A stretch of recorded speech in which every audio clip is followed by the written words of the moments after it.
मैं गुणवंत पाटिल। आ, मेरा हिंदी मतलब रोज का जो भी है नेचर वो मराठी है ज्यादातर। इसलिए बीच बीच में हिंदी में थोड़ी सी दिक्कत आएगी। तो ना समझ लेना। मेरी आवाज आ रही है से? ओके। सो मैं पानी फाउंडेशन में 7 सालों से काम कर रहा हूँ, और इसमें जैसा सर ने बताया था कि मेरा जो का अनुभव है वो 7 साल का है। और उसमें शुरुआत में हमने वाटरशेड का काम किया था। सो आओ तापी नदी को जाने, इसके इसमें मैं अभी ये दूसरी बार पार्टिसिपेट हो रहा हूँ। इसके पहले भी मैं पार्टिसिपेट हुआ हूँ। उसके लिए जो भी आओ तापी नदी को जाने जो भी कोर टीम है और जो भी मेंटोर्स है उन सभी को प्रणाम करता हूँ, और आज का जो भी टॉपिक है उसको मैं शुरुआत करता हूँ। आजकल हम सबको पता है कि खेती एक नया बिजनेस है। और नया बोलने का ऐसा मतलब अ, नया इसलिए मैं बोलना चाहता हूँ कि पुराने जमाने में लोग खेती करते थे वो सिर्फ अपना पेट भरने के लिए खेती करते थे, लेकिन आज जो भी हम खेती करते वो सिर्फ मुनाफा कमाने के लिए। और जो भी नापा जाता है वो सिर्फ आमदनी में नापा जाता है, ना कि कोई उसको ईल्ड के तौर पे नापता है। आजकल हर जितने भी फार्मर्स लोग हैं पूरे ऑल ओवर वर्ल्ड में उनमें एक कंपटीशन सा चल रहा है कि मुझे कम लागत आनी चाहिए, और ज्यादा से ज्यादा मुझे यील्ड आना चाहिए, ज्यादा से ज्यादा मुनाफा मिलना चाहिए। फिर जहाँ जहाँ पर मार्केट क्रैशेस होते हैं तो वहां पर क्या होता है कि यील्ड तो ज्यादा रहता है लेकिन भाव नहीं मिलता है। फिर इससे क्या होता है कि फार्मर्स लोग नाराज होते हैं, फिर आंदोलन करते हैं और फिर सरकार को दोष देते, अदरवाइज फिर कंपनियों को दोष देते। तो ये सब सिलसिला चालू था। हमने एक ऐसा देखा कि भाई इसमें कहीं ना कहीं तो भी पानी की समस्या है कि पानी का नियोजन लोग करते नहीं है, और पानी का जो इस्तेमाल है वो इंडस्ट्री से ज्यादा खेती में ज्यादा इस्तेमाल किया जाता है पानी। इसके लिए हमने खेती पे काम करना शुरू किया। लेकिन लोगों को अगर हम गांव में जाके अगर बोलते हैं कि आपको ऐसा नहीं ऐसा करना है, तो इसमें क्या होता था कि लोग समझ नहीं पाएंगे। तो इसलिए हमने चुना कि ट्रेनिंग देना है सबसे पहले। फार्मर कप एक स्पर्धा लॉन्च किया, और फार्मर कप इसलिए नाम दिया कि अगर उनमें स्पर्धा नहीं होगी तो क्या मतलब जो लोग हैं वो उतने मतलब तहे दिल से काम करने के लिए रेडी नहीं होंगे, इसलिए फिर वो फार्मर कप का स्वरूप इसको दिया। ये है एक पीपल मूवमेंट ही है, लेकिन सिर्फ उसको एक स्पर्धा का एक स्वरूप दिया है। और सबसे पहले हम क्या करते हैं कि हम पहले गांव में जाते हैं, फिर गांव वालों को हम बोलते हैं कि देखो आज की जो समस्या है वो खेती की समस्या बहुत गंभीर हो रही है। आपको भी पता है कि आपका खर्चा बढ़ रहा है और आपका प्रॉफिट कम हो रहा है, मुनाफा कम आ रहा है, और लागत ज्यादा हो रही है। तो इसको कम कैसा करना है, और कम मुनाफे मतलब कम खर्चे में हम ज्यादा से ज्यादा मुनाफा हम कैसा निकाल सकते हैं, तो उसके लिए आपको पहले सीखना पड़ेगा। क्योंकि खेती में मतलब खेती जो है वो भारत स्वतंत्र होने से पहले भी की जाती थी और आज भी की जाती है। लेकिन जो तकनीकें हैं वो तकनीक बहुत सारी बदल चुकी है। लेकिन हम देखें कि आजकल के जो हमारे फार्मर हैं वो आज भी पुराने जमाने की सोच रखते हैं और पुराने जमाने की तरह ही खेती करते हैं। और जो भी खेती करते हैं वो सिर्फ जो दुकान वाले लोग हैं, कृषि सेवा केंद्र, वो जैसा बताते हैं वैसा वो करते हैं। इसके चलते हमने एक स्पर्धा निकाली, और सबसे पहला मतलब महत्वपूर्ण पड़ाव था कि ट्रेनिंग देना है। तो ट्रेनिंग को कौन आना चाहिए कि भाई जिसको लगता है कि नहीं मैं मेरा खुद का खर्चा कम कर सकता हूँ और मैं दूसरों का भी खर्चा भी कम कर सकता हूँ। तो ऐसा जो विचार रखते हैं ऐसे लोगों को हमने ट्रेनिंग के लिए इनवाइट किया। हम खुद उनको ट्रेनिंग को लेके जाते हैं, मतलब फॉर एग्जाम्पल अगर शादा तालुका है तो वहां से हम 160 किलोमीटर उनको दूर लेके जाते हैं, जहाँ पर एक सुंदर सा एक एग्रो टूरिज्म का एक प्लॉट होगा और एग्रो टूरिज्म का एक लोकेशन है। वहां पर हम उनको ट्रेनिंग देते हैं। वहां पर जो ट्रेनिंग रहता है वो 3 एंड 5 3 एंड मतलब 3.5 डेज का रहता है, मतलब 3.5 डेज का वो ट्रेनिंग रहता है। उसमें हम उनको पूरा एक मोटिवेशनल ट्रेनिंग देते हैं कि हम जो खेती कर रहे हैं वो कहाँ कहाँ पर हम गलत कर रहे हैं, कहाँ कहाँ पर हमारी गलतियाँ हो रही है, और हम इसको कहाँ कहाँ पर सुधार सकते हैं। और अगर हमको खेती सुधारनी है तो हमको कैसे सुधारनी चाहिए, और इसमें हम आपकी मदद कर सकते हैं। तो ये हम उनको पहले वहाँ पर बताते हैं, और जो भी सक्सेसफुली ट्रेनिंग लेते हैं तो हम उनको वैसे सर्टिफाइड देते हैं। सर नेक्स्ट स्लाइड नेक्स्ट करेंगे, विशाल।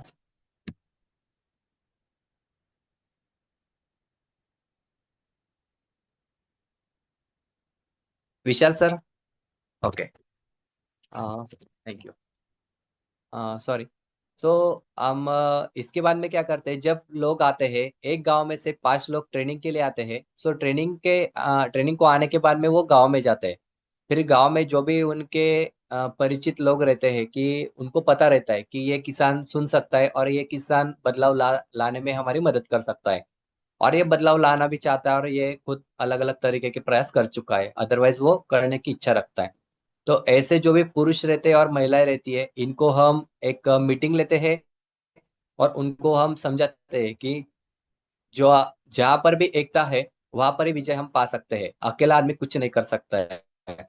तो ये उनको पहले ही ट्रेनिंग में हम बता चुके होते हैं, और वही हम उनको गांव में जब जाके उनको बताते हैं, तो वो राजी होते हैं कि नहीं, हाँ हमको मतलब एक होना ही पड़ेगा, क्योंकि हम अगर अलग अलग रहे तो इसमें बहुत सारी दिक्कतें आ रही है, और हम जितने भी समस्या आ रही है, तो उन समस्याओं को हम अकेला ही निपटने का सोच रहे हैं। तो अकेला ही अगर हम निपटने का सोचे तो हम उसमें थक जाते हैं, और हम निराश हो जाते हैं, हम उस समस्याओं को नहीं सुलझा रहे। तो हमको एक आना पड़ेगा, या उनको जब लगता है तब हम उनका एक ग्रुप बनाते हैं। हाँ sir next please, third slide please. जब ये ग्रुप बन जाता है, तो ग्रुप बन जाने के बाद में क्या करते हैं कि आपको कौन सा क्रॉप लगाना है, पहले तो क्रॉप सिलेक्शन करते हैं। ताकि कैसा होता है कि जब ग्रुप बनाते हैं तो ग्रुप में सब लोग आ जाते हैं, और सब लोग बोलते हैं कि हाँ आप बोलेंगे वैसा हम करेंगे। हम उनको इतना बोलते हैं कि हम सिर्फ आपको एक पीरियड ऑफ टाइम, मतलब हम बोलते हैं कि 6 महीने का टाइम है, जैसा कि 4 महीने का टाइम है खरीफ हंगाम।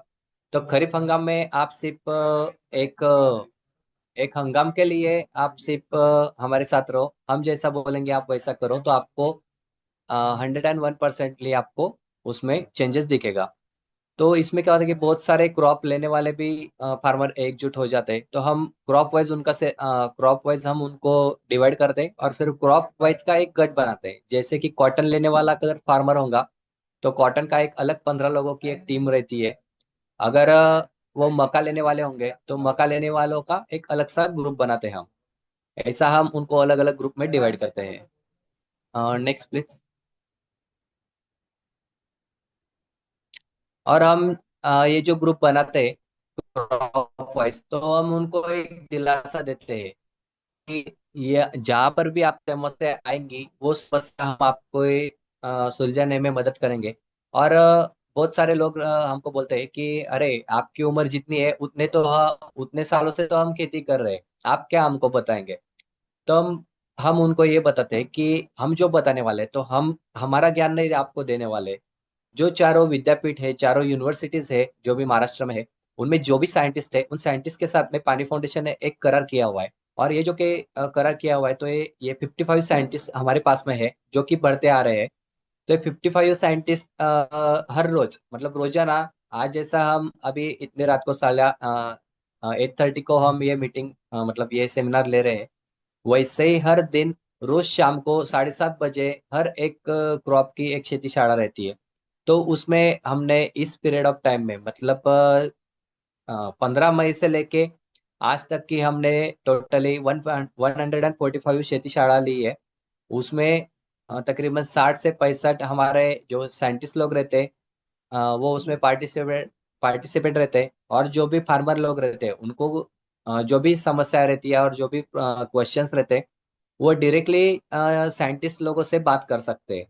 ताकि इसके पहले उनके पास में साइंटिस्ट से बात करने का एक मौका नहीं था, तो हम उनको जूम के माध्यम से और टेलीग्राम के माध्यम से और व्हाट्सएप के माध्यम से हम उनको एक मौका देते हैं, और उनको हम एक स्टेज उनको अभी हम मतलब दे रहे हैं। इससे बहुत सारे लोगों का फायदा होता है। क्योंकि अभी आप इसमें फोटो में जैसा देख रहे हैं कि सामने शेतीशाला चल रही है, और गांव के लगभग 150 लोग बैठे हुए हैं, 100 से 150 लोग। तो जो मराठवाड़ा का जो शेतकरी जो फार्मर है, वो फार्मर जो भी क्वेश्चन पूछ रहा है तो वो इन लोगों में से किसी ना किसी के मन में तो होगा। तो वो वहां पर इनका भी प्रश्न वहां पर छूट जाता है। तो ऐसे माध्यम से बहुत सारे लोगों के प्रॉब्लम छूट गए। और इसमें मैं बताना चाहूंगा कि ये जो खेती शाला ये सिर्फ खेती के बारे में नहीं रहती है। सो इसमें हम उनके जो भी कैटल्स रहते हैं, कैटल्स के बारे में भी लेते हैं। उसमें फिर क्रॉप मतलब कोंबडा, गाय, म्हैस, बैल या सगळ्यांची इन सब की हम वहाँ पर शेतीशाळा लेते हैं। और इसके बाद में जो भी फ्रूट्स रहते हैं तो फ्रूट्स की भी हम शेतीशाळा लेते हैं। ऐसे टोटल जो वेजिटेबल्स है और क्रॉप्स है, उनमें से 36 क्रॉप्स हमने चुने कि जो 36 क्रॉप पे हम शेतीशाळा लेते हैं। और फलबाग के ऊपर हम सबके लेते हैं, मतलब सब जितने भी पौधे हैं, फ्रूट्स है, उन सब फ्रूट्स के बारे में हम ये शेतीशाला का अभी एक प्रयोग कर रहे हैं। Next slide please. गांव में जब ग्रुप बन जाता है तो उनको प्लॉट आइडेंटिफिकेशन कैसा करना है, क्योंकि हम जो भी काम करते हैं तो उस बाद में इम्पैक्ट असेसमेंट होने वाली है कि हमने भाई ये सिर्फ आपको ओरली बताया था तो इसका ग्राउंड पे क्या इफेक्ट हुआ। तो इसके लिए हमारा एक ऐप बना हुआ है। हम हमारे ही ऐप में उसका एक जियोटैग फोटो लेते हैं कि आपका प्लॉट कहाँ पर है, ताकि आपके प्लॉट पे आप जितने भी आगे जाके काम करने वाले हैं, सो वो आपको उसी ऐप में फोटो निकालना है। इससे क्या होता है कि इससे हमारे पास में कंसोलिडेट डेटा आता है कि ये लोकेशन पे, ये लैंडलॉन्ग पे हमारा ये यहाँ पर एक खेत है और इस खेत में इतने सारे एसओपीज हुई है। तो इसका जो फायदा रहता है वो जो कॉन्ट्रैक्ट फार्मिंग वाले हैं आगे जाके, तो उनको होता है कि नहीं भाई, ये जमीन में ये 5 सालों से ये आदमी, अदरवाइज ये फार्मर है, ये पॉइजन फ्री फार्मिंग कर रहा है, तो उसका प्लॉट का जो भी आइडेंटिफिकेशन रहता है वो इस माध्यम से रहता है। तो उनमें भी ये मुनाफा, मतलब ये लाभदायक है। Next slide please sir, next slide. फिर इसमें आता है प्लॉट फोटो लेने के बाद में एसओपीज आते हैं। एसओपीज मतलब सिस्टमेटिक ऑपरेटिंग प्रैक्टिसेस। जितने भी साइंटिस्ट लोग हैं, ये जो 36 क्रॉप्स है इनके लिए इन्होंने एक अलग से एसओपीज बनाए हुए हैं। तो वो जो एसओपीज है कि खेत की बुआई कैसे, खेत का जो भी तैयार करना है वो कैसे तैयार करना है। उसके बाद में आपको खेत में क्या लगाना है, तो कपास लगाना है, तो फिर कपास का बीज आपको कौन सी वैरायटी के है अच्छे। और फिर आपको कितने डिस्टेंस पे वो लगाना चाहिए, कितना डिस्टेंस लगना चाहिए। उसको आप कौन से ट्रैप लगाओगे, उसको आप कौन सा खाद डालोगे, कब कब डालोगे। तो ये जितने भी प्रैक्टिसेस है स्टैंडर्ड, वो सब प्रैक्टिसेस उनको यहाँ पर पहले सिलेक्ट करना रहता है। इसमें ढेर सारे प्रैक्टिसेस दिया हुआ रहता है। लगभग कपास के लिए 112 प्रैक्टिसेस है। तो 112 में से इनको सिर्फ 14 प्रैक्टिसेस हम बोलते हैं कि आप 14 प्रैक्टिसेस खाली इस साल के लिए आप सिलेक्ट करो। और ये 14 प्रैक्टिसेस आप आपके खेत पे करो। अगर आप ये 14 प्रैक्टिसेस आपके खेत पे अगर आप इम्प्लीमेंटेशन करते हो, सो आपको लागत का खर्चा कम आएगा और आपको मुनाफा ज्यादा होगा। Next please.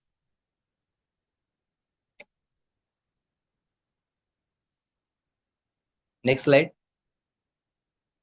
उसके बाद में क्या रहता है कि प्लॉट फोटो हो गया, और प्लॉट फोटो के बाद में हमने ये किया। फिर उसके बाद में हम उनको बोलते हैं कि भाई धूप में आपको प्लोइंग किया करना चाहिए। मतलब हम जो खेत की बुआई करते हैं और खेत हम रेडी करते हैं, सो हमने वो दिन में करना चाहिए। क्योंकि दिन में अगर हम हाई टेम्परेचर में अगर खेत में अगर ट्रैक्टर चलाते हैं, तो उसमें क्या होता है कि जो कोष रहते हैं, पुराने जो भी कीटक रहते हैं उनके, तो वो धूप के वजह से वो मर जाते हैं।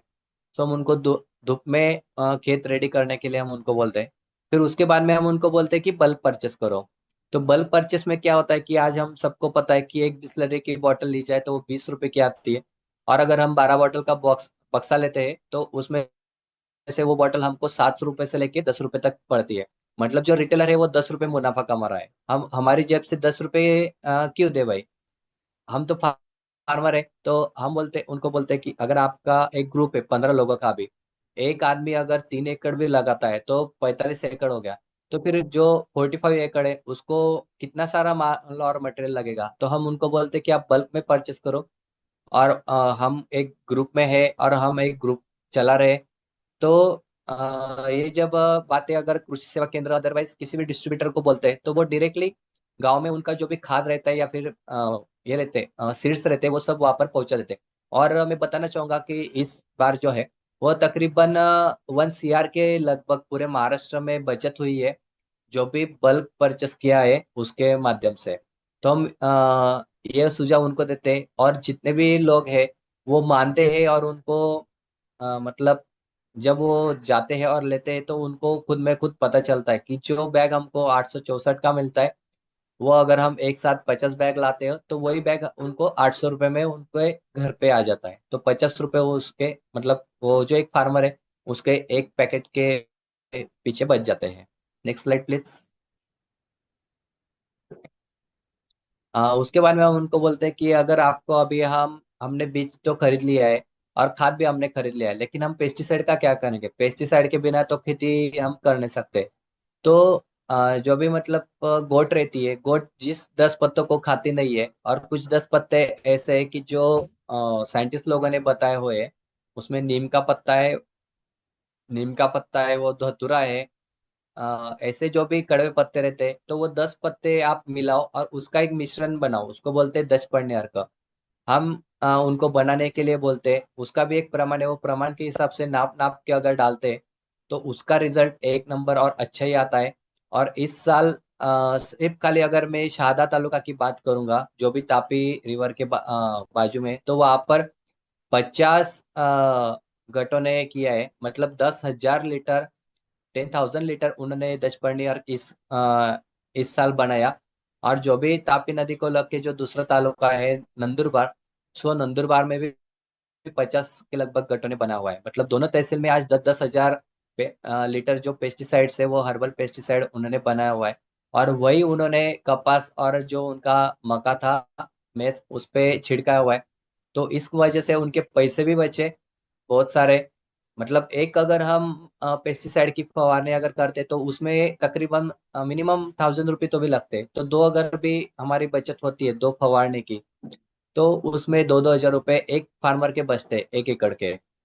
तो आप पकड़ के चलो कि अगर 45 मतलब इतने सारे गट थे और एक गट में अगर 15 लोग हैं तो कितना सारा पैसा बचा होगा।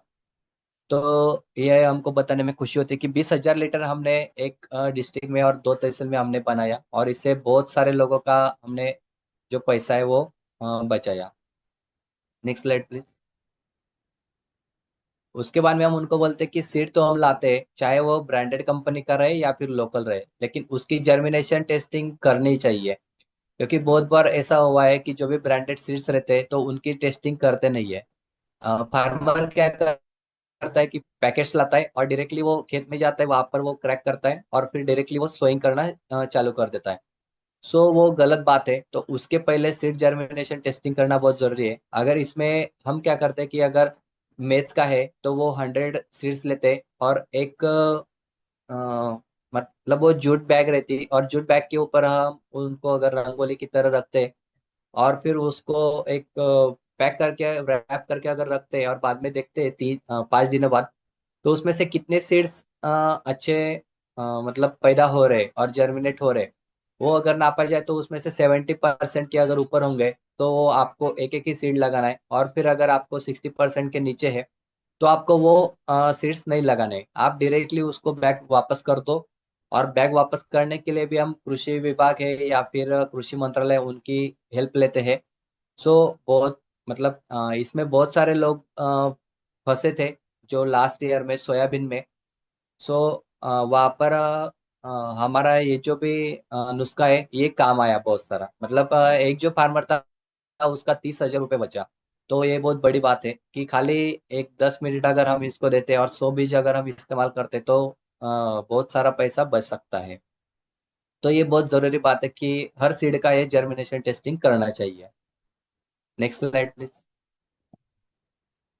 उसके बाद में सीड ट्रीटमेंट, तो सीड ट्रीटमेंट भी बहुत जरूरी है। हम सब जब पैदा होते तो हम सब पैदा होने के बाद में हमारे खुद की सीड ट्रीटमेंट करते हैं पहले 24 घंटे में। लेकिन जो फार्मर है वो फार्मर क्या करता है, सीड लाता है और डायरेक्टली वो उसके जमीन में बोना शुरू कर देता है, क्योंकि उसको ऐसा लगता है कि बाजू वाला आगे चल जाएगा और मैं पीछे रह जाऊंगा।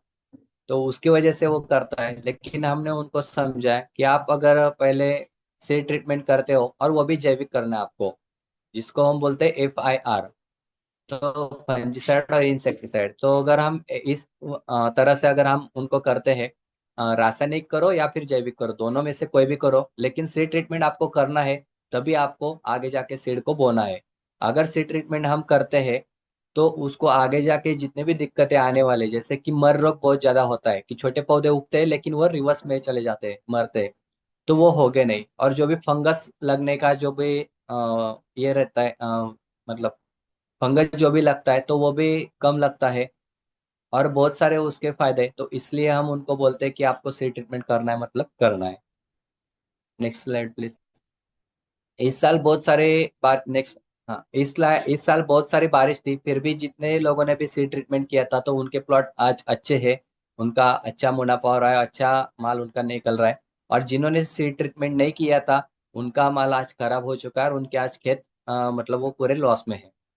दूसरा एक है कि हम उनको बोलते हैं बेसल डोज। तो जब भी हम प्लांटिंग सीड को प्लांट करते हैं तो उसके साथ में बेसल डोज बहुत जरूरी है। जब भी हम जन्म लेते हैं तो हमको माँ का दूध पिलाया जाता है। तो वैसा ही जब वो छोटा सा सीड है, वो भी एक माँ की गोद में जा रहा है और एक माँ के गर्भ में जाके वो जन्म लेने वाला है, तो उसको ना कुछ तो भी खाद मिलना चाहिए, तभी वो जाके आगे जाके ग्रो कर सकता है और अच्छे से ग्रो कर सकता है। तो उसके लिए हम इस बात पे भी जोर देते हैं कि आपको बेसल डोज डालना है। जब वो बुवाई करते हैं सीड की, तभी हम उनको बोलते हैं कि आपको एक साइड से खाद खाद भी डालना है आपको। आप मतलब वो डालने के अलग अलग तरीके हैं, तो हम मतलब ये एक फिक्स है कि जब भी कोई भी सीड्स आप कोई भी सीड और पौधा लगे तो उसके साथ में बेसल डोज आपको डालना है, मतलब डालना है। तो ये बात हम उनको बोलते हैं क्योंकि आज की जो जमीन है वो जमीन पूरी नापिक हो चुकी है, और उसमें जितना भी कार्बन होना चाहिए और माइक्रोन्यूट्रिएंट्स होने चाहिए वो आज के जमाने में नहीं है। तो इसलिए बेसल डोज बहुत जरूरी है इस पे। और हमारा खास तरीके का ध्यान रहता है। और इसका भी मतलब बहुत सारा अच्छा इस साल मुनाफा हुआ है। और जितने भी लोगों ने बेसल डोज दिया था तो उनका क्वार्टर बहुत अच्छा है, उनकी ग्रोथ भी अच्छी है, और उनको जो भी मतलब एक टारगेट था कि 1 एकड़ में कम से कम 15 क्विंटल आना चाहिए, तो इतना बारिश होने के बाद में भी उनका 15 क्विंटल आराम से आएगा। ये हमको भी पता है और उनको भी पता है, और कोई भी आके बोल सकता है। तो ऐसे प्लॉट इस साल हमारे बने हुए हैं। Next slide please. ये सब करते करते हम ये भूल जाते हैं कि हमको पेस्टिसाइड जो इस्तेमाल करने, तो पेस्टिसाइड से सारे कीट मर जाएंगे, तो सारे कीटक मरते नहीं है, उनको हमको मतलब एक नेचर को साथ में रखना है। अगर हम नेचर के साथ ये सब चीजें करेंगे, तब नेचर भी हमको भर भर के देगा। इसलिए हम उनको बोलते हैं कि जो भी नेचुरल पेस्ट मैनेजमेंट है आप उसका इस्तेमाल कीजिए। ये कुछ महंगे नहीं है, ये सब सस्ता है। आपको ये जो येलो ट्रैप दिख रहे हैं, ये येलो एंड ब्लू और व्हाइट में रहते हैं। तो इसका अगर 1 एकड़ का खर्चा पकड़ा जाए तो ये 70 रुपए, मतलब 60 से 70 रुपए में हम ये जो हमारे गट है उनको हम उपलब्ध करवा देते हैं। जो कि मार्केट में 80 से मतलब 80 से लेके 150 रुपए तक बिकता है।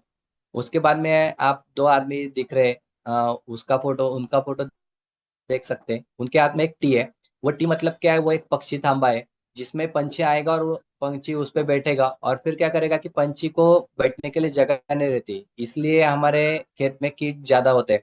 अगर पंछी उस पे आके बैठता है तो क्या होगा कि पंछी वो जो कीट है वो उसको उठा उठा खा जाएगा। मतलब एक तरह से उनका पेट भी भर रहे हैं और हमारा खेत भी साफ हो रहा है। उसके बाद में जो दिखता है येलो येलो, तो वो ये सोलर ट्रैप, वो भी बहुत सस्ता है। अगर सोलर ट्रैप एक फार्मर लेता है तो वो हर एक चीज में इस्तेमाल कर सकता है। हर एक जितने भी प्लॉट्स है उसके, कोई भी प्लॉट में वो इस्तेमाल कर सकता है। उसमें भी कुछ केमिकल इस्तेमाल नहीं होता है, उसमें सिर्फ खाली है वो जो एक ट्रे दिख रहा है येलो कलर का, उसमें पानी। और रात के समय जब 7 बजते हैं तो 7 से लेके 9 बजे तक उसमें लाइटें चलती है, येलो कलर की और ब्लू कलर की। तो उसको वो अट्रैक्ट होते कीट जो रहते उसमें वो गोल गोल घूमते घूमते समय वो एक दूसरे को टकरा के वो पानी में गिर जाते हैं। पानी पे गिरने के बाद वो मर जाते हैं। तो इसमें भी हम मतलब हमारा जो फार्मर है वो सुरक्षित रहता है, और जो जिसका हमको खात्मा करना है वो खात्मा आराम से हो जाता है। उसके बाद में जो दीदी दिख रहे हैं उसको बोलते हैं फनेल ट्रैप। तो वो भी कामगंध सापड़ा उसको मराठी में बोलते हैं। मतलब जो उड़ने वाला जो पतंग रहता है तो उसको ऐसा लगता है कि सामने कोई मादा है और वो मुझे बुला रही है। तो वो उसमें जाता है और फंस जाता है। तो ऐसे इसके कमाल है। स्टिकी ट्रैप पे भी वो ग्लू लगा हुआ रहता है, तो उस पे भी कोई कीट आकर जाता है तो वो चिपक जाता है। तो इससे अगर हम नेचुरल पेस्ट मैनेजमेंट अगर करें, तो इससे हमारे बहुत सारा जो कीट है वो इसी से ही उसमें मर जाता है। Next slide please.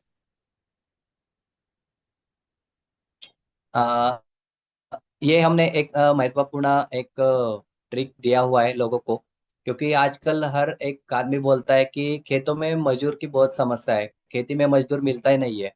क्योंकि और मिलता भी है तो उसकी मजदूरी बढ़ गई है। पहले 100-150 रुपये मजदूर मिल जाता था, लेकिन आज वो 250 से 300 रुपये मांगते पर चाहे इसलिए हम बोलते हैं कि मैं तुम्हारे खेत में काम करने के लिए आऊंगा तो चलेगा ना? वो बोलता है हाँ हाँ चलेगा। तो फिर आप भी मेरे खेत में काम करने के लिए आना। तो ऐसा अगर हम करते हैं, इसको हम इंग्लिश में इर्जिक बोलते हैं, मराठी में अर्जी पड़जी।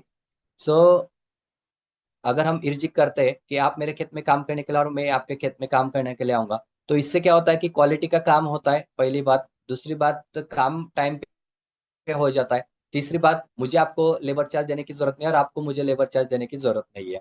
और चौथी बात, जितने भी आज लोग हैं, तो आज सब लोग क्या करते हैं कि एक दूसरे की निंदा करते हुए बैठे रहते हैं। और फिर क्या है, मजदूरों के पीछे हाथ धो के लगते हैं और मजदूरों से काम करवा लेते हैं गालियां दे दे के। तो इससे क्या होता है कि जितने भी लोग रहते हैं तो इनमें एक भाईचारा टिका हुआ रहता है। और सब दोस्त बन के और एंजॉय कर करके ये सब वो जो कि खेती का काम रहता है वो खेती का काम सब करते हैं। तो इसमें स्टिकी ट्रैप लगाना होए या फिर सीड ट्रीटमेंट रहे या फिर उनको सीड बोना है, सब काम इर्जिक में करते हैं। इसलिए हमारे जितने भी गट है उसमें से तकरीबन 30% गट ग्रुप ऑफ फार्मर्स ऐसे है कि उनको आज तक 1 रुपए भी मजदूरी का नहीं लगा। तो इससे बहुत सारे मजदूरी के पैसे बचे। और पूरे महाराष्ट्र में देखा जाए तो तकरीबन 2 CR के लगभग मजदूरी इस साल में बची है। पूरे महाराष्ट्र में 4,500 4,500 प्लस ग्रुप ऑफ फार्मर्स है। उन सब में से किसी किसी ने तो भी ये इर्जिक किया हुआ है। इसलिए आज 2 करोड़ रुपए हम फार्मर लोगों के बचा सके हैं। Next slide please. इसमें और एक है, जैसा हमने पहले देखा था कि 10 पर्णी अर्क बनाना है, तो उसके बाद में निम्बोडी अर्क भी रहता है, निमार्क भी रहता है। और तीसरा रहता है जीवामृत, तो ये हर्बल टॉनिक रहता है। तो ये जीवामृत भी अगर हम बनाते हैं तो हमारी जमीन में जितने भी मतलब माइक्रो न्यूट्रिएंट्स है वो माइक्रो न्यूट्रिएंट्स की मात्रा बढ़ती है और हमारा पौधा अच्छे से अच्छे डेवलप होता है। तो ये हम लोगों को सिखाते हैं। और इसमें मैं बोलूंगा कि इसमें बहुत ज्यादातर महिलाएं सहभाग लेती है और महिलाएं अच्छा काम करती है पुरुषों के मुताबिक। पुरुष लोग क्यों नहीं करते वो सब आपको भी पता है। तो इसमें हमारे ग्रुप ऑफ फार्मर जो भी है, तो उसमें महिलाओं की संख्या बहुत ज्यादा है और महिलाएं अच्छा काम करती है। और इसका मुनाफा जो है जीवामृत का, आप सभी को तो very well you also know. तो मैं ज्यादा कुछ बोलूंगा नहीं क्योंकि बहुत सारी स्लाइड्स बाकी है। Next please. ये है स्प्रेड टुगेदर, मतलब एक दूसरे के खेतों में स्प्रिंग करना। तो इसको भी लेबर लगता है। अगर एक आदमी हम बुलाते हैं तो वो 300 रुपये लेता है आज के दौर पे। और वो जैसा मतलब हवा के झोंके के तरह वो चलता रहता है। उसको लेना देना नहीं रहता है कि जो भी मालिक है उसका कीटक खत्म होए या ना हो, उसको लेना देना नहीं रहता है। उसको इतना लेना देना है कि भाई मुझे 300 मिलने वाला है, बस वो सिर्फ टंकी खाली करने के पीछे रहता है। वो अच्छे से नहीं करता है। आप इस फोटो में देख रहे हैं हमारी महिलाओं ने खुद होके पीठ पे भी वो पंप लिया। और खुद महिलाओं ने, आदमी लोगों को कैसा महसूस होता है, महिलाएं बोलती है कि खेत में से आई इतना थक गया, मैं भी तो खेत में थी, तुम कैसे के इतने ज्यादा थक गए। तो आज महिलाओं को भी मतलब वो एक अनुभव मिला और महिलाएं भी काम मतलब वो काम खुद कर रही है। तो जो भी फार्मर्स रहते हैं, जो भी महिला और पुरुष है, उन दोनों में भी जो संबंध थे वो और ज्यादा गहरे हो गए। और इसमें भी क्या हुआ है कि हर्बल पेस्टिसाइड वो छिड़क रहे। तो इससे उन और वो भी छिड़कते हुए आप देख सकते हैं कि सबने रूमाल बंधा हुआ है और सबने लॉन्ग स्लीव शर्ट पहने हुए हैं और सबने शूज भी पहने हुए हैं। तो ये सब हम प्रोटेक्टिव उनको बताते हैं, चाहे आप केमिकल स्प्रिंग करें या फिर आप हर्बल पेस्टिसाइड आप स्प्रिंग करें। लेकिन आपको ये सब पहन के आपको सेफ्टी फर्स्ट ये मान के आपको ये सब खेती में काम करना है। तभी जाके आप अच्छे से हट्टे कट्टे रहेंगे, मतलब आप बीमार नहीं होंगे। नहीं तो आज जितने भी केमिकल फर्टिलाइजर्स है, उनकी वजह से आप अगर देखें तो बहुत सारे कस्टमर जो रहते हैं डॉक्टर लोगों के, तो उसमें से ज्यादातर फार्मर लोग ही रहते हैं, और वो पेस्टिसाइड की वजह से उनको बहुत सारी बीमारियां होती है। तो वे हम एक बदलाव लाने की सोच रख रहे हैं, और इसमें बदलाव हमको भी दिख रहा है। जो इतने भी आदिवासी रहे या फिर इतर कास्टिज्म के हैं, सब जगह ये हमको बदलाव भी नजर आ रहा है। Next slide please. इसके बाद में आता है पॉइजन फ्री टेस्टिंग। तो एक टीयूवी करके कंपनी है, टीयूवी इंडिया करके, उनके साथ में पानी फाउंडेशन का टाई अप है। अगर बाहर का कोई भी सैंपल अगर टेस्टिंग करना है, तो वो 10,500 के लगभग उसके चार्जेस जाते हैं। लेकिन यहाँ पर उनको कम और 50% डिस्काउंट में, मतलब सिर्फ 4,500 में उनको यहाँ पर पॉइजन फ्री की टेस्टिंग वो टीयूवी करके देती है। और इसमें ऐसा है कि जितना भी गट है, चाहे गट में 15 लोग रहे या फिर 20 लोग रहे, और 20 लोगों का सब रैंडमली सैंपल एक लेना होता है इसमें। और उसका सब जो, मतलब वो सेग्रीगेशन करके हम एक सैंपल भेजते। आपको जैसा दिख रहा है यहाँ पर 3 टैग्स लगा हुए हैं सैंपल को। ये ग्रीन चिल्ली का सैंपल है, ग्रीन चिल्ली हमने टेस्ट किया हुआ था। और ग्रीन चिल्ली जो भी फार्मर है उनको पता है कि यहाँ पर कितने सारे पेस्टिसाइड इस्तेमाल होते हैं ग्रीन चिल्ली पे।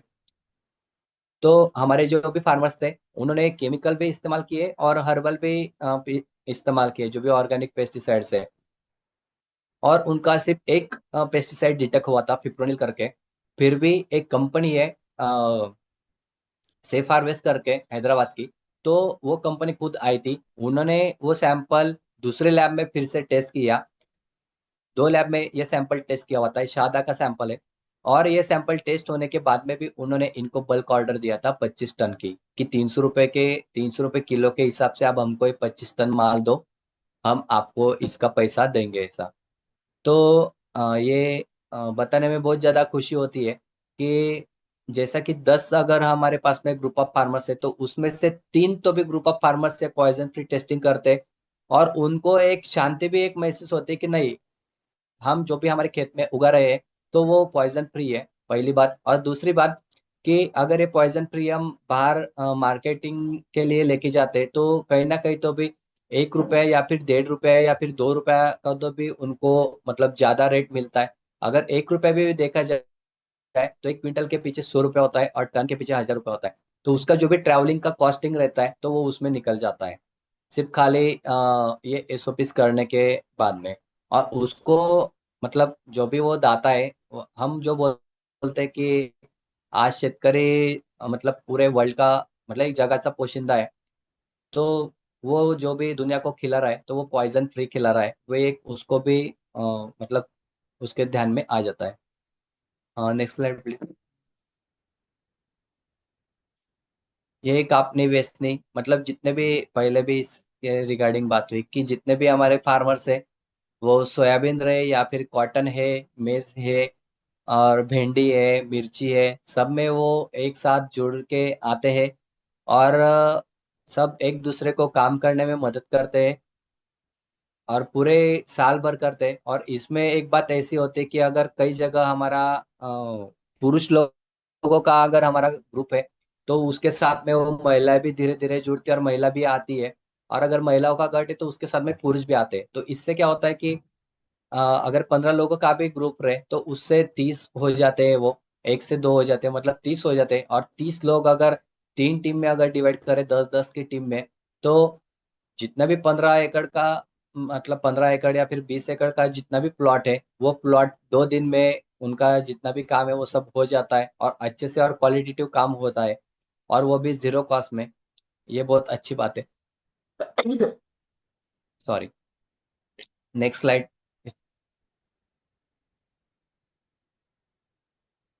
उसके बाद में आता है स्टडी टूर। तो हम इनको सिर्फ, अभी ये तो सब हम उनको ओरली ज्ञान देते, और उनके हम खेत में प्लॉट में जाके विजिट भी करते और उनको बताते भी है। और उनको हम स्टडी टूर भी कंपलसरी रखते हैं, उसके लिए भी मार्क्स लगते हैं। तो जितने भी मतलब उनके तहसील रहे या फिर उनके बाजू वाले तहसील में कुछ ना कुछ तो भी फार्मर्स है कि जो अलग चीज करते हैं, और कुछ ना कुछ तो भी उनके जैसा वो प्रैक्टिस पहले से करते आ रहे, तो उनको मिलने के लिए बोलते, और फिर वो जो भी लोग हमारे नए रहते वो उन लोगों से वो बातें सीखते हैं, और सीख के फिर वो आगे उनके खेत में इम्प्लीमेंट करते हैं।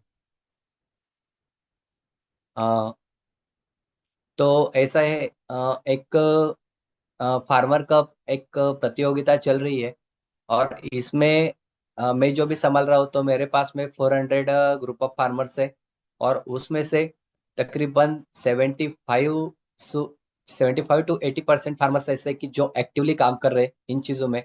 और मुझे देख के बहुत खुशी होती है कि फार्मर्स बोलता है, सर अगर आप नहीं आते हमारे घर पे, अगर आप अगर हमको ये चीजें नहीं सिखाते, तो आज भी मेरे ऊपर जो कर्जा था वो कर्जा उतरता नहीं, और आज भी मैं कर्जे में डूबा हुआ रहता था। सो आप आए इसलिए मेरा एक साल में मुनाफा भी बढ़ा, कर्जा भी उतरा, और जो मतलब अगर मैं एक बोलूंगा, मतलब बुराई नहीं कर रहा हूँ, लेकिन जो भी आज फार्मर है, वो फार्मर आज गिरवी है दुकानदारों के पास में। मतलब उसका पिछले साल का भी उसको खाद और सीड, जितने पेस्टिसाइड है उसका देना बाकी रहता है, और इस साल का भी बाकी रहता है। और वो क्या करता है, जो भी शॉपकीपर है, वो शॉपकीपर उसको एमआरपी पे मिलता है।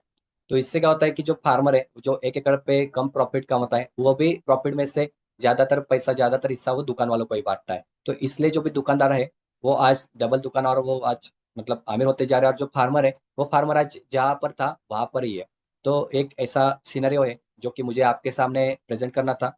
आपके सामने प्रेजेंट करने के लिए मुझे जो भी मौका मिला, आओ नदी को जाने, उनकी जो भी कोर टीम है, उसमें पंकज ननावरे सर है, एच एम पाटिल सर है, सचिन नांद्रे सर है, और विशाल सर है, इन सब ने मुझे मौका दिया आप सभी को मेरे पास में जो भी चीजें थी उसमें से कुछ चीजें बताने का। और सभी मेंटर्स भी आज मतलब कुछ मेंटर्स है जो आज उपस्थित है, उन सभी मेंटर्स को मैं धन्यवाद देना चाहूंगा, और जो भी आयोजन टीम है उनको भी मैं धन्यवाद देना चाहूंगा, और मैं यहाँ पर रुकना चाहूंगा। आपके जो भी सवाल होंगे अ, उसके मैं आंसर दे सकता हूँ। Thank you.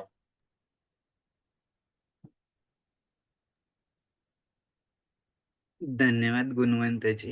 अ, आपका बहुत बड़ा प्रेजेंटेशन, और it's a very inspirational for other people also. मैं आपसे रिक्वेस्ट करूंगा कि आप बने रहिएगा, क्योंकि हमारे जो दूसरे वक्त है हम उनका टॉक होने के बाद दोनों के साथ सवाल जवाब जो भी हमारे साथ जुड़े हैं उनसे करेंगे। तो ठीक है। आपसे रिक्वेस्ट है, अगर आप रुकेगो तो अच्छा होगा।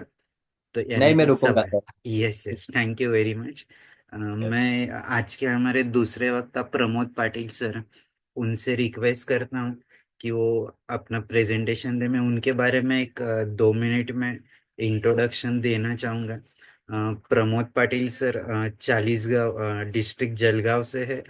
चालीसगांव तहसील में लोंडे विलेज है, वहाँ पर वो खुद फार्मिंग करते हैं, और इसके अलावा फार्मिंग के साथ वहाँ पर भूजल वारकरी जो ग्रुप है उसके सदस्य सक्रिय सदस्य है, और उन्होंने वहाँ पर बहुत सारा पानी का कार्य, और इसके साथ साथ पानंद रास्ते जो किसानों के लिए बहुत जरूरी है।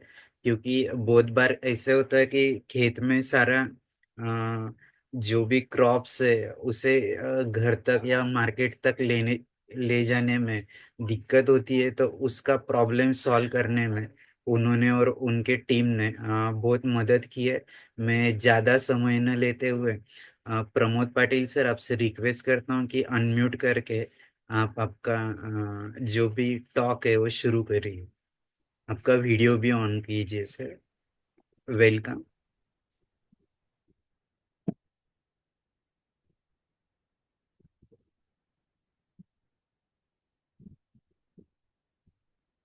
नमस्ते सर।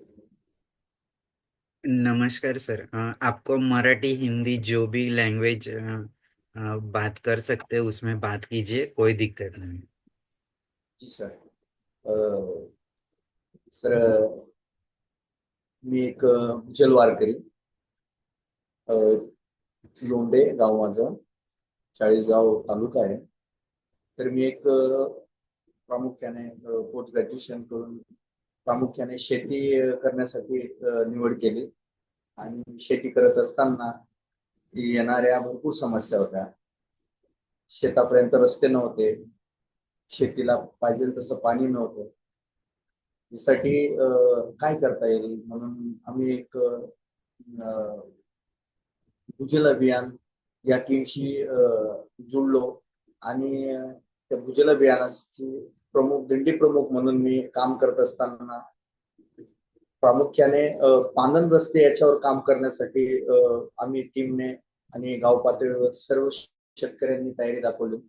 तर सर मी एक अभिमानाने सांगू इच्छितो की शेतकरी जे काही कार्य करू शकतं ते कोणीच करू शकत नाही. सर सगळे शेतकऱ्यांनी मिळून आणि भूजल अभियानासोबत जुळून आम्ही रस्ता निर्मितीसाठी अतिशय सगळ्यांनी जसं आपली दिंडी असते विठोबा पंढरपुरासाठी जाते, तसे आम्ही सगळे शेतकरी जुळलो. थोडस आम्ही आर्थिक सगळ्या शेतकऱ्यांनी वर्गणी केली आणि रस्ते निर्मितीसाठी सहभाग केला. तर रस्ते निर्मिती करत असताना येणाऱ्या ज्या अडचणी होत्या त्या अडचणी आम्ही सगळ्या शेतकऱ्यांनी सोबत उभे राहून फेस केल्या. आणि त्या अडचणी फेस करत असताना एक आनंदही होता की आमच्या शेतापर्यंत रस्ता होतोय. आणि शेतात जे आमच्या 50 वर्षापासून रस्ता नव्हता, आधुनिक जगात आपण टेक्निकने उत्पन्न घेतोय की एवढं आपले जे वाडवडील डोक्यावर रस्त्यापर्यंत माल काढायचे, आज आपल्या शेतापर्यंत अवजड वाहन कसं येईल यासाठी आम्ही सगळ्या शेतकऱ्यांनी प्रयत्न केले. आणि भूजल अभियानाने आम्ही सगळ्यांनी दिंडी प्रमुखांनी गाव पातळीवर सगळ्या शेतकऱ्यांनी असं काम केलं जे 50 वर्षात झालं नाही ते आम्ही एका महिन्यात 14 किलोमीटर पांदन रस्ते केले सर. ज्या पांदन रस्त्यांसाठी शासनाच्या दरबारी शेतकऱ्यांनी झिजून त्यांच्या हाती काहीच लागलं नाही. ज्या पांदन रस्त्यांसाठी आजही कोर्ट केसेस चालू आहेत आणि त्या आम्ही सर्व शेतकऱ्यांनी एवढ्या चांगल्यापैकी टेस्ट केल्या की आज आमच्या शेतापर्यंत अवजड वाहन येत आहे. आणि त्या अवजड वाहन आमच्या शेतापर्यंत आल्या कारणाने आम्ही आधुनिक पीक घ्यायला लागलो. आणि आधुनिक पीक घेत असताना आमचं उत्पन्न वाढलं. मार्केट जवळ जाण्यासाठी वाहन आमच्या शेतापर्यंत आलं. त्यामुळे आम्हाला तो माल डोक्यावर न काढता आम्ही जागेवरनं तो माल लोड करून गुजरात असो, बिकानेर आपले राजस्थान असो, अशा बाहेरच्या राज्यात आम्ही माल शेतातून सहज काढू शकलो. आणि त्या अनुषंगाने सर आम्ही आमचा फायदा एक झाला, सगळे शेतकरी एकत्र आल्याने आमचं उत्पन्न वाढलं. आणि सर मी निश्चित सगळे शेतकऱ्यांना सांगू इच्छितो की एकत्र आल्याने आपण सगळ्या गोष्टींना फेस करून आपण चांगले कामं करू शकतो. टप्पा दुसरा सर, आमच्या शेतीसाठी पाण्याची आवश्यकता होती. तर जी गाव ग्रामपंचायत गावठाण जमीन होती सर, त्या जमिनीवर उसाड पडलेली जमीन होती. जे निसर्गाचं पाणी यायचं ते वाहून नदी नाल्याला मिळायचं आणि वाहून जायचं. तर शेतकऱ्यांनी एक निर्णय घेतला की आपण कुठेतरी पाणी अडून आपल्या शेतीसाठी पाणी कसं जिरवता येईल आणि आपल्याला काय करता येईल. मग यासाठी भूजल अभियानासाठी टीम सक्रिय झाली होती आमची. आणि त्या भूजल अभियानाच्या टीम मध्ये गाव पातळीवर सर आम्ही सगळ्या शेतकऱ्यांना एक मीटिंग घेतली. आणि शेतकऱ्यांसोबत आम्ही काम करत असताना शेतकऱ्यांनी आमच्या हातात हात घेतला आणि आम्ही सगळे एकत्र आल्याने एक 4 एकरचा तलाव निर्मिती केला सर. आणि त्या 4 एकराच्या तलाव निर्मितीमध्ये भूजल अभियान असेल, शेतकरी असतील, सगळे गुण्यागोविंदाने एकत्र आल्यामुळे ज्या काही अडीअडचणी होत्या, जे काही शासनाच्या दरबारी आपण कायद्यात काम करू आणि त्या कायद्यात काम करत असताना भरपूर वर्ष लागत होते, पण तो तसा कुठलाही अडीअडचणीला सामोरे न जाता आम्ही स्वतः शेतकऱ्यांनी एक असा तलाव निर्मिती केला की त्या तलावात आज रोजी अफाट असे पाणी साचलेले आहे. आणि त्या पाणीच्या जो आपण म्हणतो प्रक्युलेशन होतं ते आमच्या जमिनीत एवढं मुरलं की शेतकऱ्यांचं जे विहिरीचं पाणी होतं ते 1 महिने 1.5 महिने वाटून जायचं. तर आता 6-6, 7-7 महिने म्हणजे वर्षभर ते तलावाचं पाणी आमच्या शेतीला टिकतंय सर. आणि त्या पाण्यामुळे आम्हाला शेतीचं आधुनिक पीक घेता येत आहे. आणि जिथं पाणी प्यायला घेऊन जात होते शेतकरी, तर तिथं आज रोजी प्राण्यांनाही हजारो प्राणी पाणी पित आहे आणि शेतकऱ्यांनाही त्याचा फायदा झाला. म्हणजे काम गुण्यागोविंदाने शेतकरी एकत्र आले, त्याचा फायदा शेतकऱ्यांना झाला. आणि हे सगळे कामं करत असताना भूजल किल्लीने गाव पातळीपर्यंत येऊन आमच्यासारख्या तरुणांना जागृत करून आमच्यासारख्या गावाला एक पाणीदार आणि शेतापर्यंत शेत रस्ते बनवून दिले. त्याबद्दल मी भूजल अभियानाचेही अभिनंदन करतो आणि मी स्वतः भूजल दिंडी प्रमुख आहे. आणि आज ती दखल आपण घेतली सर, आणि मला बोलायला 2 शब्द आपण दिले, त्याबद्दल मी आपलेही धन्यवाद करतो. आणि आमचे गुणवंतजी सोनवणे दिंडी प्रमुख त्यांनी खूप सर आम्हाला सहकार्य केलं, त्यांचेही मी अभिनंदन करतो. आणि एकत्र आल्यानंतर कुठल्याही गोष्टी अशक्य नाही असं मी आज जाहीर करतो आणि 2 शब्द संपवतो सर. सर आप कोई बात करें उससे पहले मैं आपके जो फोटोज है वो शेयर करता हूँ, उसके बारे में थोड़ा बात कीजिएगा। आप मराठी जी में सर. बात किया तो भी कोई प्रॉब्लम नहीं है।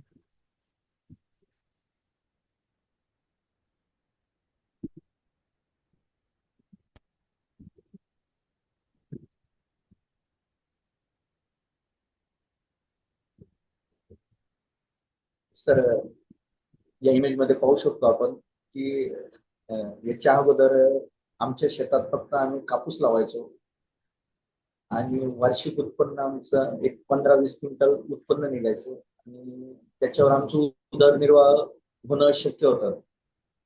आमचं उदरनिर्वाहासाठी जो वार्षिक आर्थिक बजेट होता तो खूप मोठा होता आणि त्या 10-20 क्विंटल मध्ये आमचं आर्थिक परिस्थिती कोलमंडत होती. पण जो पांढरा रस्ता आम्ही शेतकऱ्यांनी आणि भूजल अभियानासोबत मिळून केला, त्या पांढरा रस्त्यामुळे मी एक सेंडनेट उभारणी केली आणि सेंडनेट उभारणी केल्यामुळे ज्या 4 एकरामधलं उत्पन्न मला एका एकरीमध्ये मिळायला लागलं. म्हणजे सरासरी एका एकरमध्ये 40 ते 45 टन मला काकडी पिकायला लागली, जे आपण इमेज मध्ये पाहू शकतो. त्याला आपण एक नवीन टेक्नॉलॉजीचं KV9 म्हणून वाण लावलेलं आहे. ते फक्त सेंडनेट मध्ये येतं आणि त्याने मला पहिल्याच वर्षी 8 लाखाचं उत्पन्न दिलं सर. मी अभिमानाने सांगू शकतो की माझं आर्थिक उत्पन्न रस्त्यामुळे वाढलं आणि मी आधुनिक शेतीकडे वळालो सर.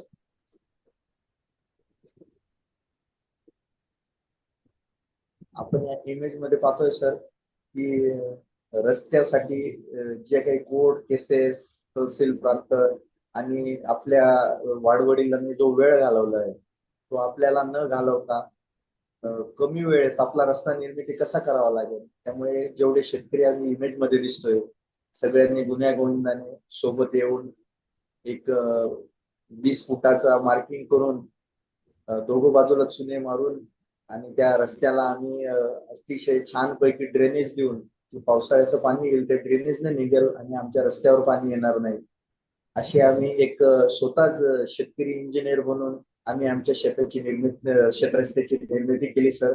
आणि शेतकऱ्यांच्या चेहऱ्यावर आपण पाहू शकतो किती आनंद आहे. ही एक एकीचं दर्शन आहे सर.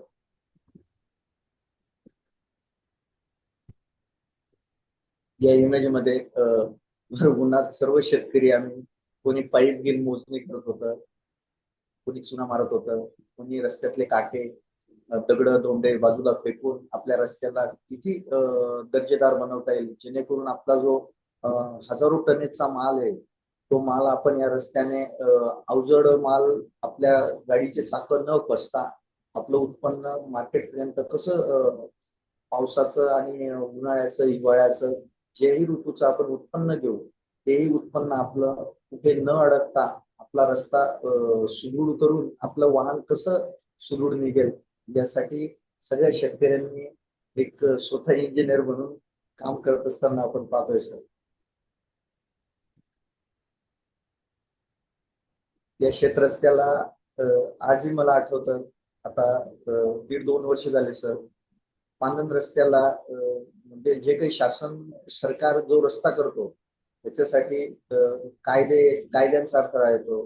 म्हणजे आपण जर पुन्हा शेतकऱ्याचं 1 इंच जमीन जरी गेली तरी तो आरडाओरडा करतो. पण इथं शेतकऱ्यांनी स्वतः आपल्या जमिनीतली 2-2 फूट जागा देऊन शेतरस्ता तयार करताना आपण पाहतोय सर, कुठलाही वाद न निर्माण करता.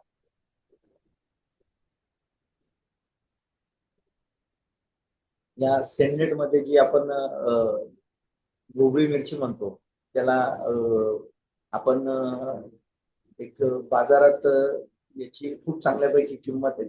आणि ही जी मिरची पाहतोय आपण ही ओपन जर घेतली आपण तर तिचा ऍव्हरेज पाहिजे तसा येत नाही. तर ही मिरची फक्त आपण सेंडेड मध्ये घेऊ शकतो. तर त्यासाठी त्याच्यावर कीड नियंत्रण, बाहेरून कुठला व्हायरस यायला नको, त्यासाठी शेडनेट हे अतिशय गरजेचं आहे. आणि ते शेडनेट मारून त्याच्यात जे आपण क्रॉप लावलेलं आहे त्याच्यात दर्जेदार उत्पन्न मी घेतलं. आणि हे दर्जेदार उत्पन्न घेऊन त्या उत्पन्नाचा जे माल आलेला आहे तो मी जाग्यावर माझ्या शेतात गाडी आली आहे कारणाने मी आधुनिक शेतीकडे वळालो असतो. जर रस्ता झाला नसता तर ही आधुनिक शेती मला करता झाली नसती. आपण हा जो रस्ता पाहतोय सर, तर ह्या रस्त्याला पाहून असं वाटत नाही की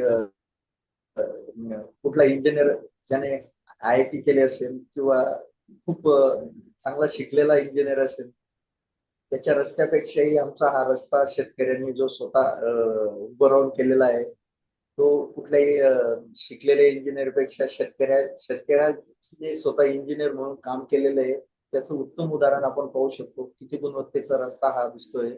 आणि या रस्त्याने आमचे 2 वाहनं पास होऊन मार्केट पर्यंत जायला पावसाळ्यात आम्हाला कुठलीही अडचण येत नाही सर. या रस्त्याला जे काम झालेलं आहे सर, हा एवढा दर्जेदार रस्ता, अगोदर खाली दगड टाकले जे आमच्या विहिरी होत्या सर, त्या विहिरी आम्ही खोदतो आणि खाली दगड लागतो.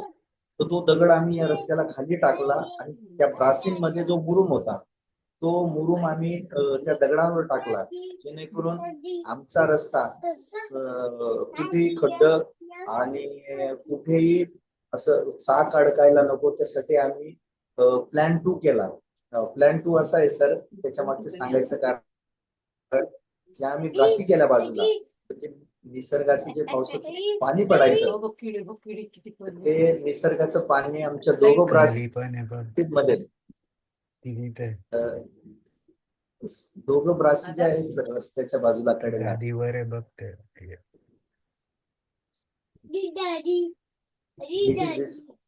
JCB ने आम्ही ज्या ब्रासी केल्या सर, जे निसर्गाचं पाणी होतं ते निसर्गाचं पाणी वाहून न जाता आमच्या रस्त्याच्या कड्याला ज्या ब्रासी होत्या त्या ब्रासींमध्ये हजारो करोडो लिटर पाणी आमचं पावसाळ्याचं बाहेर न जाता आमच्या ब्रासीमध्ये चिरलं गेलं जमिनीत. आणि त्या जमिनीत चिरल्या कारणाने आमच्या विहिरीला डबल सोर्सेस झाला सर. आपण पाहू शकतो या रस्त्याची एकच साईड आपण केलेली आहे आणि एकच साईडला किती घाण आहे. तरी एवढा रस्ता घाण होता तो की त्याच्यातनं एक माणूस निघायला सुद्धा अवघड होतो. पण आम्ही ज्यावेळेस रस्ता निर्माण केला सगळे शेतकऱ्यांनी मिळून भूजल अभियानाने मिळून तर सर अतिशय जबरदस्त म्हणजे बाहेरून आम्हाला हजारो ट्रीप मुरुम दगड आणणं शक्य नव्हतं. पण आम्हाला जागेवर ब्रासी कोरल्यामुळे हजारो ट्रीप दगड गोटे आणि मुरुम फुकट मिळाला सर.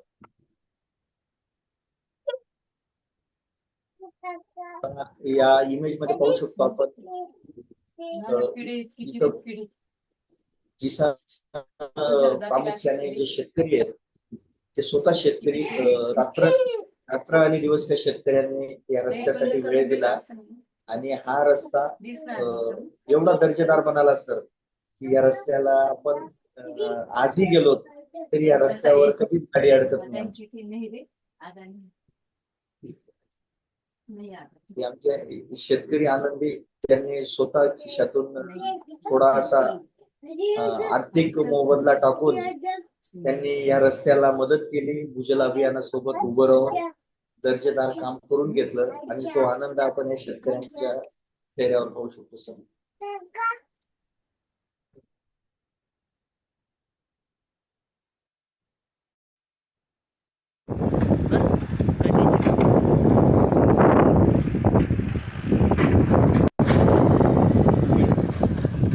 तलाव निर्मिती मी मगाशी बोललो सर की आम्ही एक तलाव निर्मिती केली बुवा गावकऱ्यांनी मिळून आणि भूजल अभियानासोबत मिळून. तर या तलाव निर्मितीला आपण दृश्य पाहू शकू. जणू एक पिक्चर पाहतो आपण KGF तशी खाण खोदणं चालू आहे. तर सर मी आनंदाने सांगू शकतो हे काम करणं एवढं सोपं नव्हतं. त्या कामाला सगळ्यांनी काबाड कष्ट केलेले आहे. सगळे शेतकरी एकत्र आल्याने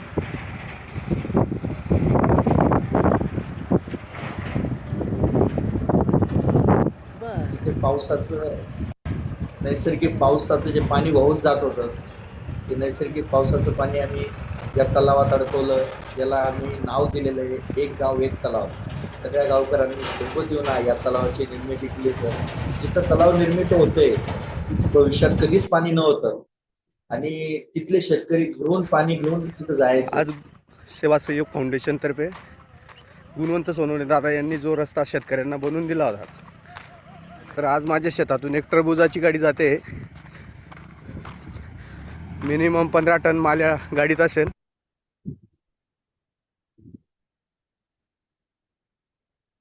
पण पाहू शकतो सर या गाडीत माझ्या स्वतः शेतीमाल होता. रस्ता राहिला नसता तरीही अजून शेती करता आली नसती सर. तिसरा रोज आज आपण पाहू शकतो रस्ता असल्या कारणाने मी या पिकाकडे वळालो आणि मी आज वर्षाकाठी 8 लाख रुपयाचं उत्पन्न एका एकरात घेतो सर. म्हणजे मी एक सांगू इच्छितो की रस्ता नसला तर शेतकऱ्याला शेती करणं खूप अवघड गेलं असतं.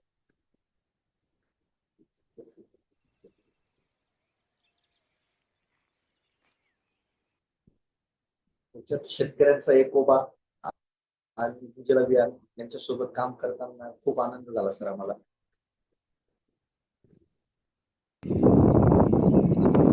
तर मगाशी जो तलाव पाहिला आपण ज्या तलावात आपलं काम चालू होतं तर पावसाळ्यात एवढं पाणी त्या तलावात आम्ही अडकवलं सर. दरम्यान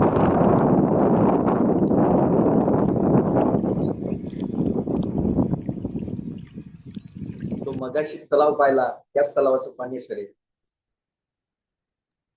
बहुत बढ़िया प्रमोद पाटिल जी, आपका कार्य। आज हमारे साथ जो हमारे सीनियर मेंटर है भरत जी, मैं पहले उनसे रिक्वेस्ट करूंगा, फिर हम बाकी सबके लिए मंच खुला करते। भरत जी अनम्यूट करके बात कीजिए। सबको नमस्कार। दोनों रिसोर्स पर्सन्स का प्रेजेंटेशन मैंने देखा। उसके मूल में जो बात है वो मैं करीब 40 वर्षों से उसी की प्रैक्टिस कर रहा हूँ। 40 वर्ष हो गए। ये जो रास्ते का बताया हमको अभी, ये करीब करीब 40 तो नहीं 35 साल पहले मेरा जो अडॉप्टेड गांव है, मैंने भी इसी प्रकार से रास्ता बनवाया था 2 किलोमीटर का। उस गांव में पहले कभी, लेकिन मैं पहले उसके पहले ये बोल देना चाहता हूँ, बाद में डिटेल में कमेंट करूंगा कि दोनों जो प्रयत्न है, प्रयास है, इसकी जो जान है, इसका जो प्राण है वो गांव की एकता है। इस बात को वो गांव के लोग भी ध्यान में रखें। और ये बात भी मैं आपको एक चेतावनी के रूप में कहना चाहूंगा कि आपकी इस एकता से जल भून करके पॉलिटिकल लोग इसको जरूर कहीं ना कहीं डिवाइड करने की कोशिश करेंगे या कर रहे होंगे अभी भी, क्योंकि उनको लगता है कि हमारी लीडरशिप को एक चैलेंज उभर रहा है लोकल लोगों में से। ये मैंने अनुभव किया। अभी मैं आपको एक 5-7 मिनट लूंगा जो, तो ये पहले मैं पॉइंट आउट कर देता हूँ कि गांव की एकता कृपा करके टूटने न पाए, इसके लिए उतना ही प्रयत्न करें जो कि खेती के लिए, वो जो पहले जिन्होंने बोला गुणवंत भाई नाम है शायद, उन्होंने या दूसरे भाई ने अभी रोड वगैरह बनाया और ठीक है, दोनों को, कि उससे भी ज्यादा वो एकता चाहिए। और एकता भी इस प्रकार की चाहिए कि उसमें लोगों के सद्गुणों का विकास हो। वर्धा के पास ही नागापुर नाम का एक जगह है जहां पर कि दूध उत्पादन ही प्रमुख धंधा बन गया है, और वो दूध उत्पादन इतने बड़े पैमाने पर करते हैं। और वर्धा में जमुना लाल जी द्वारा स्थापित गोरज भंडार नाम की संस्था को दूध बेचते हैं नागापुर से, और भी वर्धा तहसील गो उत्पादक संघ कोऑपरेटिव सोसाइटी आई थी। पर दूध के उत्पादन से पैसा बहुत आया, और पैसा आने के बाद में सब पूरे गांव में स्लैब के मकान बन गए। पर पैसा जब आने के बाद में उनमें जो व्यसन आए वो भी हमारे सामने की कहानी है। मुर्गा लड़ाना, जुआ खेलना, मारा मारी जो पहले हाथ पैर से होती थी, अब वो जरा ज्यादा मजबूत साधन लेकर के गांव में, क्योंकि एकता नहीं। और दूसरे कई व्यसन, शराब का भी जो व्यसन था, पहले तो थोड़ी सी पी लेते थे, पैसा आ गया तो विदेशी भी पीने लग गए। तब हमारे ध्यान में आया कि गांव के भौतिक विकास के साथ में आध्यात्मिक विकास, सद्गुणों का विकास, इसके ऊपर भी हमको ध्यान दें। गांव वाले हमारे अधिकतर बहुत अच्छे हैं, लेकिन इसके ऊपर प्रयत्न, बहुत कटाक्ष से इसका प्रयत्न करना चाहिए कि गांव में सद्गुणों का भी विकास हो, केवल लक्ष्मी का विकास न हो। लक्ष्मी आती है, उसके साथ में ये दुर्गुण आने की शक्यता भी होती है। दूसरे गांव का, जहाँ का रास्ते का आपने बताया, मैं क्योंकि इंजीनियर हूं, मैंने भी गांव वालों को ये कहा कि आपके गांव में बस नहीं आती है, 2 किलोमीटर दूर तक की आती है, उसके बाद में रोड नहीं है। तो मेरे कहे अनुसार अगर आप चलेंगे तो दशहरे के दिन आपके गांव में बस आएगी। गांव के आपको बताते हुए मेरे को हर्ष होता है कि गांव की जो औरतें कभी घर से बाहर नहीं निकली थी, वो भी टोपला लेकर के और टिकास और फावड़ा लेकर के उस 2 किलोमीटर के गांव के निर्माण के, अभी भी वो फोटोग्राफ्स मेरे पास में सुरक्षित हैं।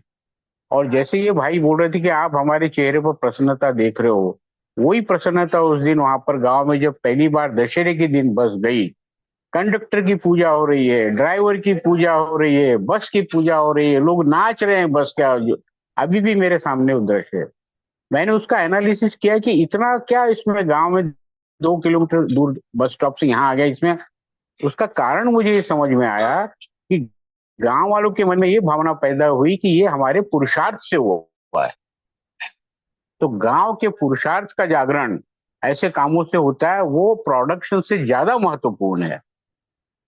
उस गांव में दशहरे के दिन बस आएगी, अगर मेरे कहे अनुसार आप चलेंगे, मैंने प्रॉमिस किया था, तो वो रोड बन जाने के बाद में मैं सबसे पहले हमारी यहाँ की लोकल एमएलए थी, एक महिला थी, उनके पास गया कि आप एसटी वालों को बोलो कि ये बस उस दिन चालू करें।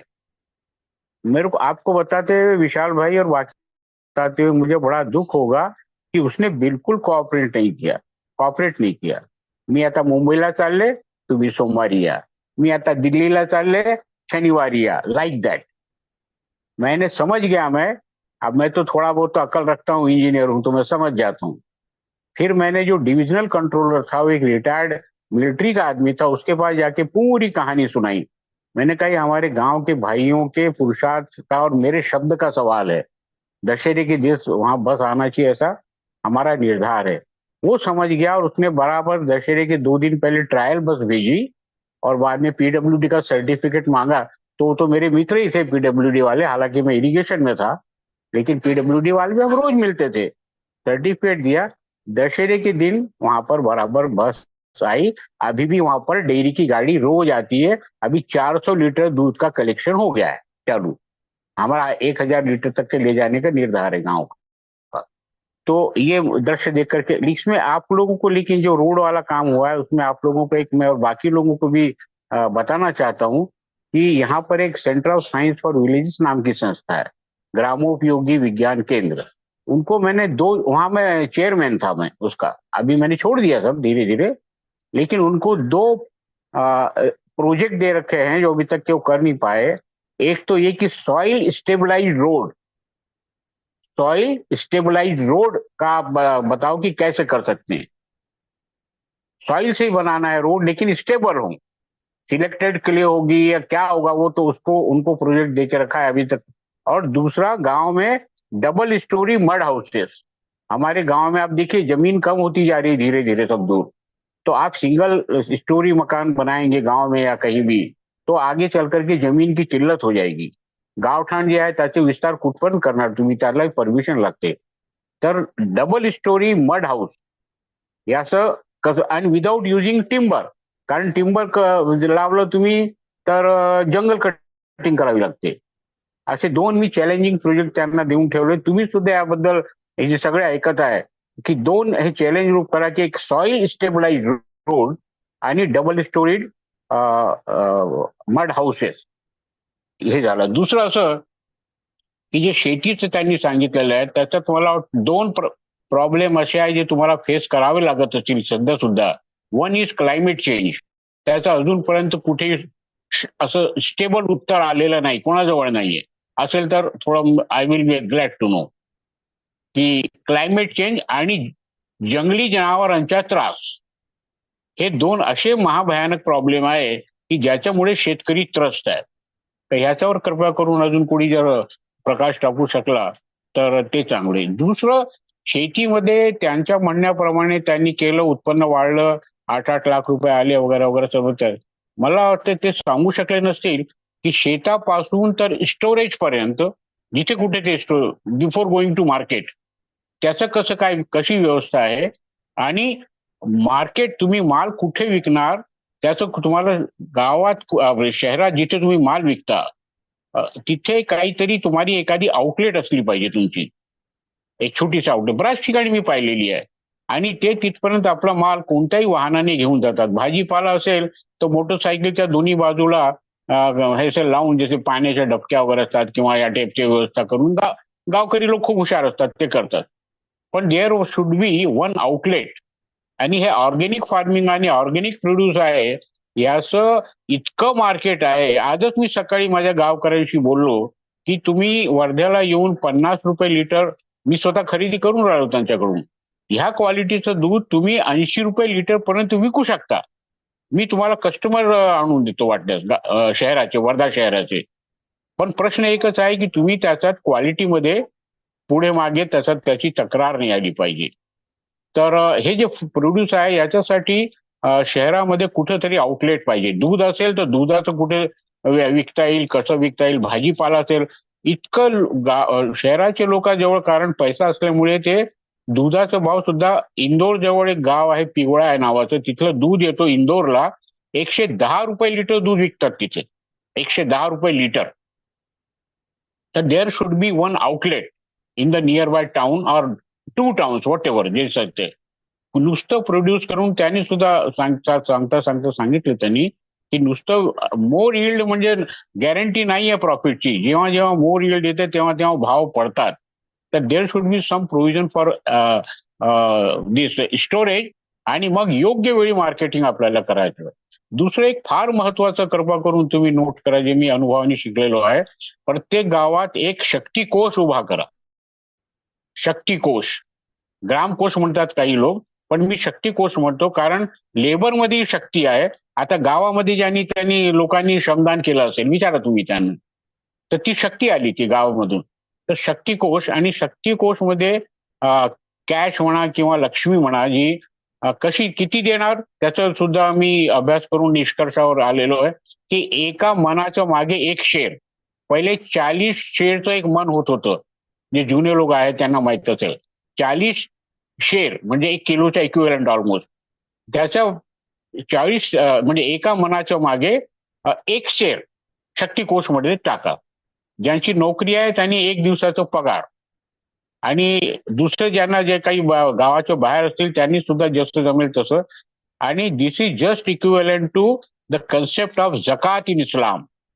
इस्लाम मध्ये सुद्धा त्यांना फर्ज आहे, त्याला फर्ज म्हणतात, म्हणजे ड्युटी आहे की 2.5% of whatever holding you have, not only money, बकऱ्या असतील तर बकऱ्या, शेळी, जे काय सर, तर ते. आणि पण त्याचा आधार मी घेत नाहीये, हे विनोबानी आम्हाला सांगितलेलं आहे की मनाच्या पाठीमागे एक शेर, 40 शेरचा एक मन आणि एक शेर एका मनाचा मागे, म्हणजेच 2.5% ऑटोमॅटिक टॅली होतात ते. तर ते शक्तिकोश उभं केल्याशिवाय गावामध्ये जेव्हा केव्हा तुम्हाला हे असेल, आवश्यकता असेल, तुम्ही बँकेच्या मागे धावाल किंवा सावकाराच्या, तर त्याच्यापासून मुक्ती पाहिजे असेल तर शक्तिकोश उभं करणं फार आवश्यक आहे. हे मी फार माझे जे 2-3 डेकेडचे अनुभव आहेत त्याच्यानंतर मी या निष्कर्षावर आलेलो आहे. हे एक झालं. दुसरं, गावाच्या जवळ जर नदी वाहत असेल तर जे काही प्रोजेक्ट तुम्ही राबवता, यांनी सुद्धा जे राबवलेले आहे, मी सुद्धा राबवलेले, त्याच्यात मी एक कटाक्षाने त्यांना सांगितलं की unskilled labour should come from you and the sand should come from the river. तुमच्या बंड्या लावा. हे जर केलं ना विशाल, तर तुमचे जवळजवळ निम्मी एकदम किंमत डाऊन होऊन जाते एस्टिमेट. कारण कोणतंही प्रोजेक्ट असलं तर त्याचे 3 पार्ट असतात. एक तर लेबर, दुसरं मटेरियल्स म्हणजे पैसा लागतो त्याला, आणि थर्ड इज द टेक्नॉलॉजी. तर टेक्नॉलॉजी जी मी सांगितलं की soil stabilise road, mud houses, ग्रामो विज्ञान केंद्र. विज्ञान नुसतं टाटा बिर्लासाठी उपयोग नका करू, लोकांना सांगा. आणि दुसरे एक शेवटचे मी सांगून थांबतो की शहरामध्ये जे लोक असे आहेत, those who know there some specialisation, त्यांना सुद्धा तुम्ही सामील करून घ्या. विनोबाने आम्हाला एक सूत्र दिलेलं आहे, तेच फक्त शेवटी सांगतो. कोणतंही काम करायचं असेल तर पंचशक्ती आवश्यक आहे. ते असे हात दाखवायचे 5. आणि पहिली जनशक्ती म्हणजे हा अंगठा.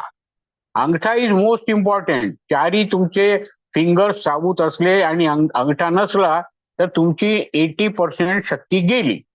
तर फर्स्ट इज जनशक्ती, नंतर विद्वत जनशक्ती, नंतर महाजन शक्ती, नंतर सज्जन शक्ती, आणि शेवटी शासन शक्ती.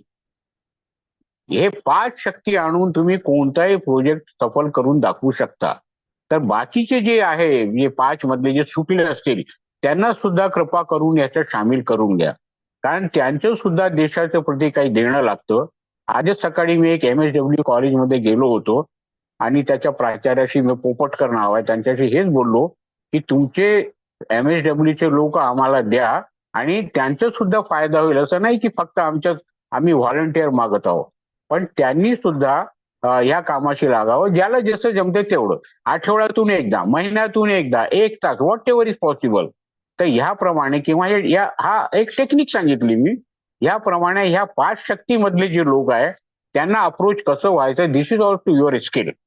रुरल टेक्नॉलॉजीचे जे आहे, रुरल डेव्हलपमेंटचे जे पहिलेवाले आपले भाऊ बोलले, त्यांना मी सांगू इच्छितो की rural economy stands on 3 legs. 3 पाय आहे रुरल टेक्नॉलॉजी, रुरल इकॉनॉमीचे. 1 इज शेती. 3 पैकी एकच आहे शेती. दुसरी आहे ग्रामोद्योग, आणि तिसरी आहे पशुपालन. हे 3ही डेव्हलपमेंट करा, म्हणजे पहा तुमचं गाव कुठल्या जाऊ शकतो. नुसतं शेतीवर तुम्ही फोकस करत असाल आणि 2 बाकीचे जे आहे ग्रामोद्योग, ते तर पूर्ण नष्ट करून टाकले इंग्रजांनी, आणि तरी यू कॅन रिव्हाइव्ह देम. आणि कॅटल तर म्हणजे आता घरोघरी तुम्ही गाय, गिर गाय किंवा Jersey guy, what ever is possible, बकरी पालन, शेळी पालन. तर ह्या 3 याच्यावर तुम्ही रुरल इकॉनॉमीचं एक थोडंसं लक्ष द्या, आणि ह्या 3 पायावर गावाची इकॉनॉमी कशी उभी राहील याचा विचार करा. आणि शेवटी पुन्हा की गावाची एकीच्या पाठीमागे म्हणजे एकदम सजग राहून प्रयत्न करा. इतके भयानक फोर्सेस सुरू आहे आपल्या चालूबाजू समाजमध्ये की गावाची शक्ती उभी होऊ देत नाही ते. आणि ऑलरेडी गावामध्ये 3 भेद आहे, पक्षभेद, जातीभेद आणि हे वर्गभेद. मी जिम्मेदार, तुम्ही लेबर, मी बीजेपीचा, तुम्ही काँग्रेसवाले, ह्या टाईपचे जे आहे, कमीत कमी हे 3 भेद तर मी प्रत्येक गावात पाहिलेले आहे. याच्यावर कसं निघता येईल, दिस इज युअर स्किल सर. तर एवढे मला म्हणजे थोडक्यात मी सांगायचा प्रयत्न केलं. अनुभव माझा खूप 30-40 वर्षाचा आहे, इतक्या वेळात सांगू शकत नाही, पण these are the few very very elementary things. त्याच्याबद्दल यस सर, बहुत बहुत शुक्रिया भरत जी. ये जरूरी था क्योंकि आपका जो ऑब्जर्वेशन है दोनों वक्ता को सुनने के बाद, उसके ऊपर टिप्पणी आपकी बहुत जरूरी थी. अण्णासाहेब पाटील अनम्यूट करून बोल. धन्यवाद भारतजी, धन्यवाद. तुम्ही फार छान माहिती दिली. मी सुद्धा 25-30 वर्ष खेड्यात राहून शेती केली आहे. आम्ही अनुकरण करण्याचा प्रयत्न करू. आपले अभिनंदन, धन्यवाद. तसंच धन्यवाद. प्रमोदजी सुद्धा त्यांच्या गावाकरता जो प्रयत्न केला, प्रमोदजी आपल्याला धन्यवाद. कारण तुम्ही हा जो प्रयत्न केला मी अनेक वेळा आमच्या गावामध्ये रस्त्याकरता प्रयत्न केला, परंतु वेचणी झालाय गाव आणि ते कार्य करणं म्हणजे फार कठीण झालं. जी सर. आणि गुणवंत पाटलांनी सुद्धा जे शेतीबद्दल माहिती दिली, ऑर्गॅनिक शेती आहे ती, आणि ती मी स्वतः केली. करत असताना मला आनंद होता, परंतु आता वयानुसार कुठेतरी थांबावं लागते. मी थांबलो आहे. सर्वांना धन्यवाद. कार्यक्रम फार छान झाला. मला आनंद आला. धन्यवाद अण्णासाहेब पाटील. भरतजी अण्णासाहेब पाटील मलकापूरला असतात आणि त्यांचं पण वय आय थिंक मोर दॅन 75 आहे. 88. येस, मी विसरलो होतो. ते संवाद यात्रेतच आमची ओळख झाली होती, ऑनलाईन डिस्ट्रिक्ट संवाद यात्रेत. तेव्हापासून ते संपर्कात आहे. त्यांनी खूप मोठा लढा पण दिलेला आहे तिथल्या कामांसाठी. त्यांना भीष्म पिताची डिग्री देऊन टाकू.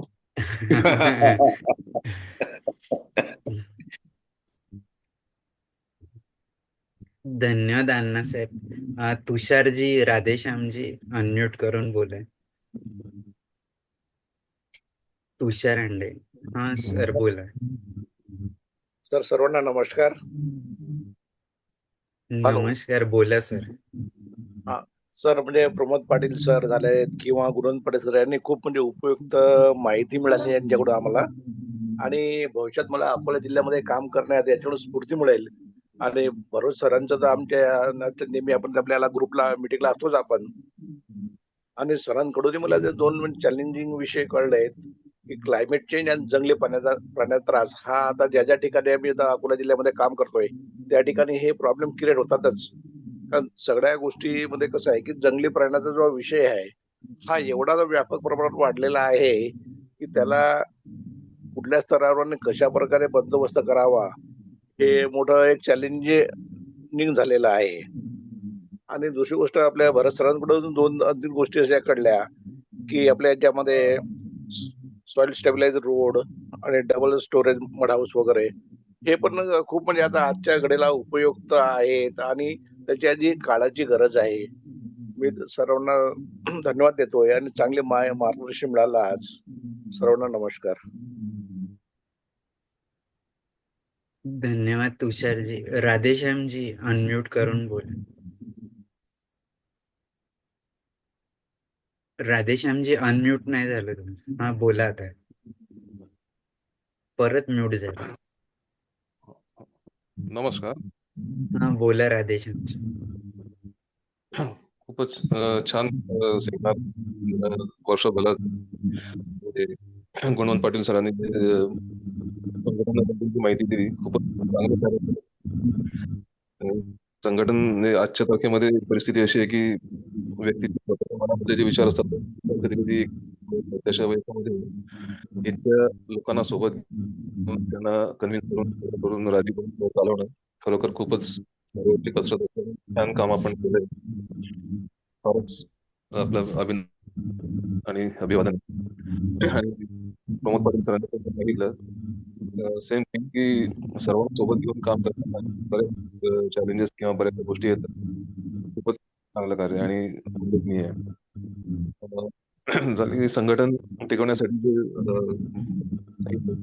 आध्यात्मिक अनुष्ठान काहीतरी आहे. संघटन राहण्यामध्ये बरेच अडचणी येतात. कारण जिथे धन जास्त आलं किंवा ज्ञान जास्त आलं, इन्फॉर्मेशन नॉलेज जास्त आले की तिथे मग इगो क्लॅशेस होतात. तर अशा वेळेस काहीतरी आध्यात्मिक साधनेचं अनुष्ठान असेल काही असेल तर संघटन टिकण्यासाठी आणि वृद्धिंगत होण्यासाठी खूप मदत होते त्या गोष्टीची. त्यासाठी आध्यात्मिक आधार याच्यावर मी करतोच आहोत काम. खूप चांगले चांगले अनुभव येतात अशा याच्यामध्ये. आणि जे क्लायमेट चेंज वगैरे जे आहे त्याच्यामध्ये तर सर्वात जास्त म्हणजे काम करण्यासाठी भरपूर स्कोप आहे. कारण जे नेचर जे आहे, मागे सुद्धा आपल्या विषयी बोलणं झालं होतं की नेचर हा शब्द 2 अर्थांनी वापरला जातो. एक नेचर अर्थात 5 तत्वांनी बनलेली प्रत्येक गोष्ट, आपल्या शरीरासहित, आणि ज्याला फिजिक्सचे सगळे नियम लागू होतात. आणि दुसरं नेचर जे आहे ते आपले स्वभाव संस्कार, पर्सनॅलिटी ट्रेंड्स जे असतात त्याला आपण इंटरनल नेचर म्हणतो. 5 तत्वांनी बनलेलं ही बाह्य प्रकृती एक्सटर्नल नेचर, आणि आपले स्वभाव संस्कार वगैरे जे ते आपलं आंतरिक प्रकृती इंटरनल नेचर.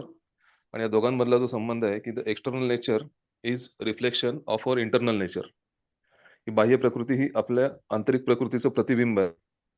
तर बाह्य प्रकृतीवर खूप चांगलं आज काम सगळेजण करतायत. जसं शेतीच्या माध्यमातून असेल, स्वास्थ्याच्या माध्यमातून असेल, कोणी नॅचरोथेरपी असेल, आयुर्वेदिक असेल, शेतीमध्ये आपण जैविक शेती, सेंद्रिय शेती करतो आहोत. त्याच्या माध्यमातून आपण बाह्य प्रकृतीला एम्पॉवर करण्याचा प्रयत्न करतोय. परंतु ही बाह्य प्रकृती ज्या आपल्या आंतरिक प्रकृतीचं प्रतिबिंब आहे, ते मूळ बिंब जे आहे तेच 5 विकारांच्या प्रॅक्टिसने किंवा बऱ्याचशा समाजामध्ये जे आज फॉल्स प्रॅक्टिसेस वगैरे जे काही चालू असतात त्याच्या प्रॅक्टिसमुळे त्याचा दर्जा खालावतोय. तर ज्याचं जे मूळ बिंब आहे त्याचा दर्जा जर खालावला तर बाह्य प्रकृती जी आहे किंवा जे प्रतिबिंब आहे ते तितकं असं म्हणजे त्याच्यामध्ये ते रिझल्ट तसे भेटत नाहीत, सस्टेनेबल रिझल्ट नाही भेटत. त्याच्यासाठी दोन्ही प्रकृतीवर जर सोबत काम झालं, बाह्य प्रकृतीवर जैविक शेतीच्या माध्यमातून आणि आंतरिक प्रकृतीवर काही साधनेच्या आधारावर जर आपण स्वभाव संस्कार जे आहेत आपले याच्यावर मनाला मित्र बनवलं आणि जे चिंतनाची दिशा असेल, भावनांचा स्तर असेल, दृष्टिकोन असेल, या गोष्टींवर जर आपण काम केलं तर निश्चितच सस्टेनेबल ग्रोथ आपल्याला प्रत्येक क्षेत्रामध्ये भेटू शकते.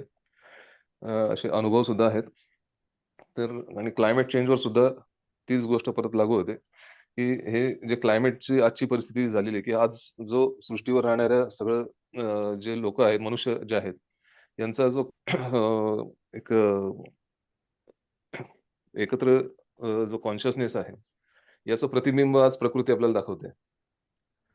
तर त्याच्यामुळे आज माणसाला स्वतःच्या विचार, भावना, दृष्टिकोन वगैरे या गोष्टींवर काम करून इथून सुरुवात करावी लागेल. त्यावेळेस निश्चितच चांगले परिणाम आपल्याला सस्टेनेबल पुढे भेटण्याची शक्यता आहे. बाकी फक्त बाह्य प्रकृतीवर काम करून भौतिक समृद्धीच्या आधारावर आपण सस्टेनेबल रिझल्ट नाही मिळवू शकत, असं अनुभव म्हणतो. तर खूप छान आनंद झाला आज दोन्ही वक्त्यांचं ऐकून आणि ज्येष्ठ जे आहेत आपल्यामध्ये यांचं मार्गदर्शन घेऊन. खूप खूप धन्यवाद. खूप छान झालं. थँक्यू. धन्यवाद राधेश्यामजी. राधेश्यामजी स्वतः शेतकरी आहेत आणि ते योगिक फार्मिंग प्लस ऑर्गॅनिक फार्मिंग याची बेस्ट प्रॅक्टिसेस करतात त्यांच्या शेतात. गेले 12 ते 15 वर्ष झाले ते या क्षेत्रात आहे.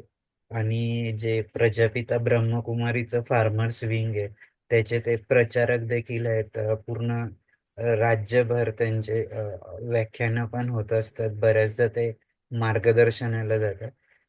निश्चितच आज दोघंही वक्ते गुणवंत पाटील आणि प्रमोद पाटील सर दोघांमध्ये जे कॉमन पॉइंट जे भरतजींनी सांगितले आणि जे आम्ही आमचे मेंटर डॉक्टर राजेंद्र सिंगजींकडून शिकलोय की देर आर 4 पिलर्स की संत, शासन, महाजन हे जेव्हा एकत्र येतात आणि समाज त्याच वेळेस एखादं काम हे सस्टेनेबल होत असतं.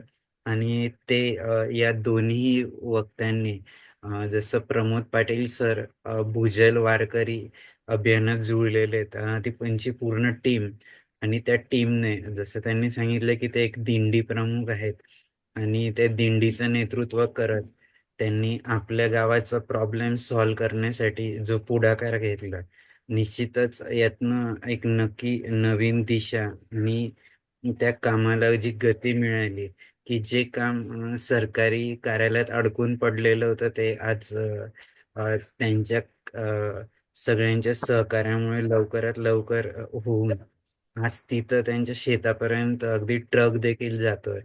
आणि ज्या ठिकाणी त्यांना पाण्याचे रिसोर्सेस नव्हते तिथं पाण्याची रिसोर्स निर्माण करण्यासाठी एकत्र येऊन काम केलं, हे पण खूप महत्वाचं. आणि गुणवंत पाटील सर यांनी जे पाणी फाउंडेशन सोबत आधी जलसंधारण आणि जलसंधारणानंतर शेतीशाळा या माध्यमातून जे काही कार्य केलेलं आहे ते खरोखर वाखाणण्याजोगं आहे. त्यांचं जेव्हा अशी लोक समाजात काम करतात, निश्चितच ते इतरांसाठी मार्गदर्शक असतं.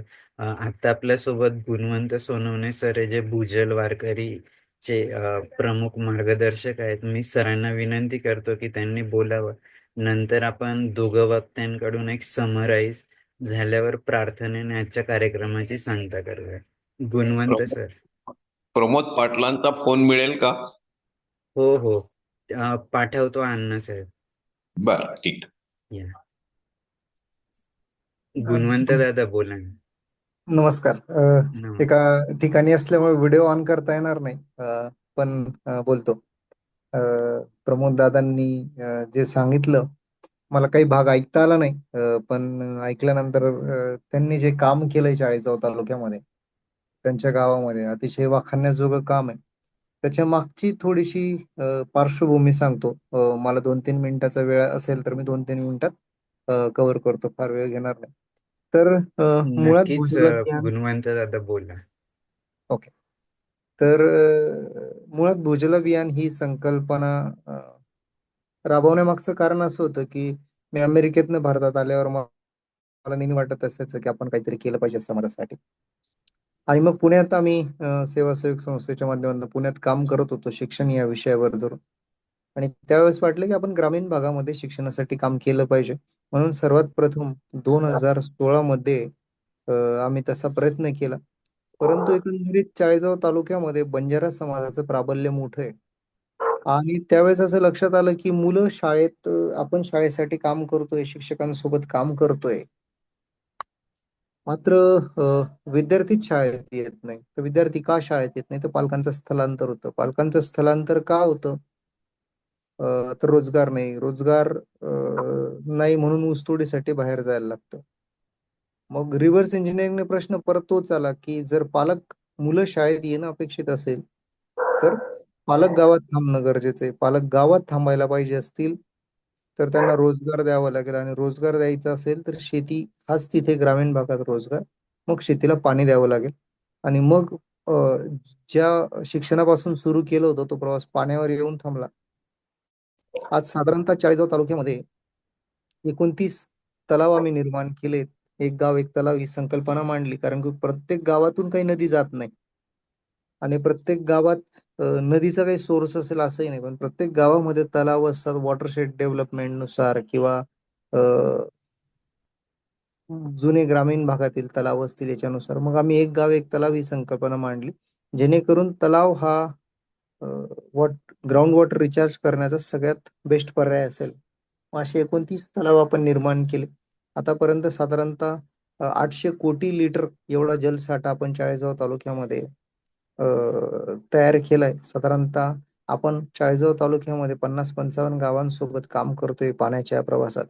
साधारणतः 30,000 झाडांचं आपण कन्झर्वेशन करतोय. लावली हे नाहीत तर आपण 30,000 झाडं जगवतोय. त्याच्यात मग ब्राह्मण शेवगे हे गाव असेल, लोंढे असेल, वडाळा असेल, अशा अनेक गावांमध्ये ट्री नर्चरिंगचं काम चाललंय.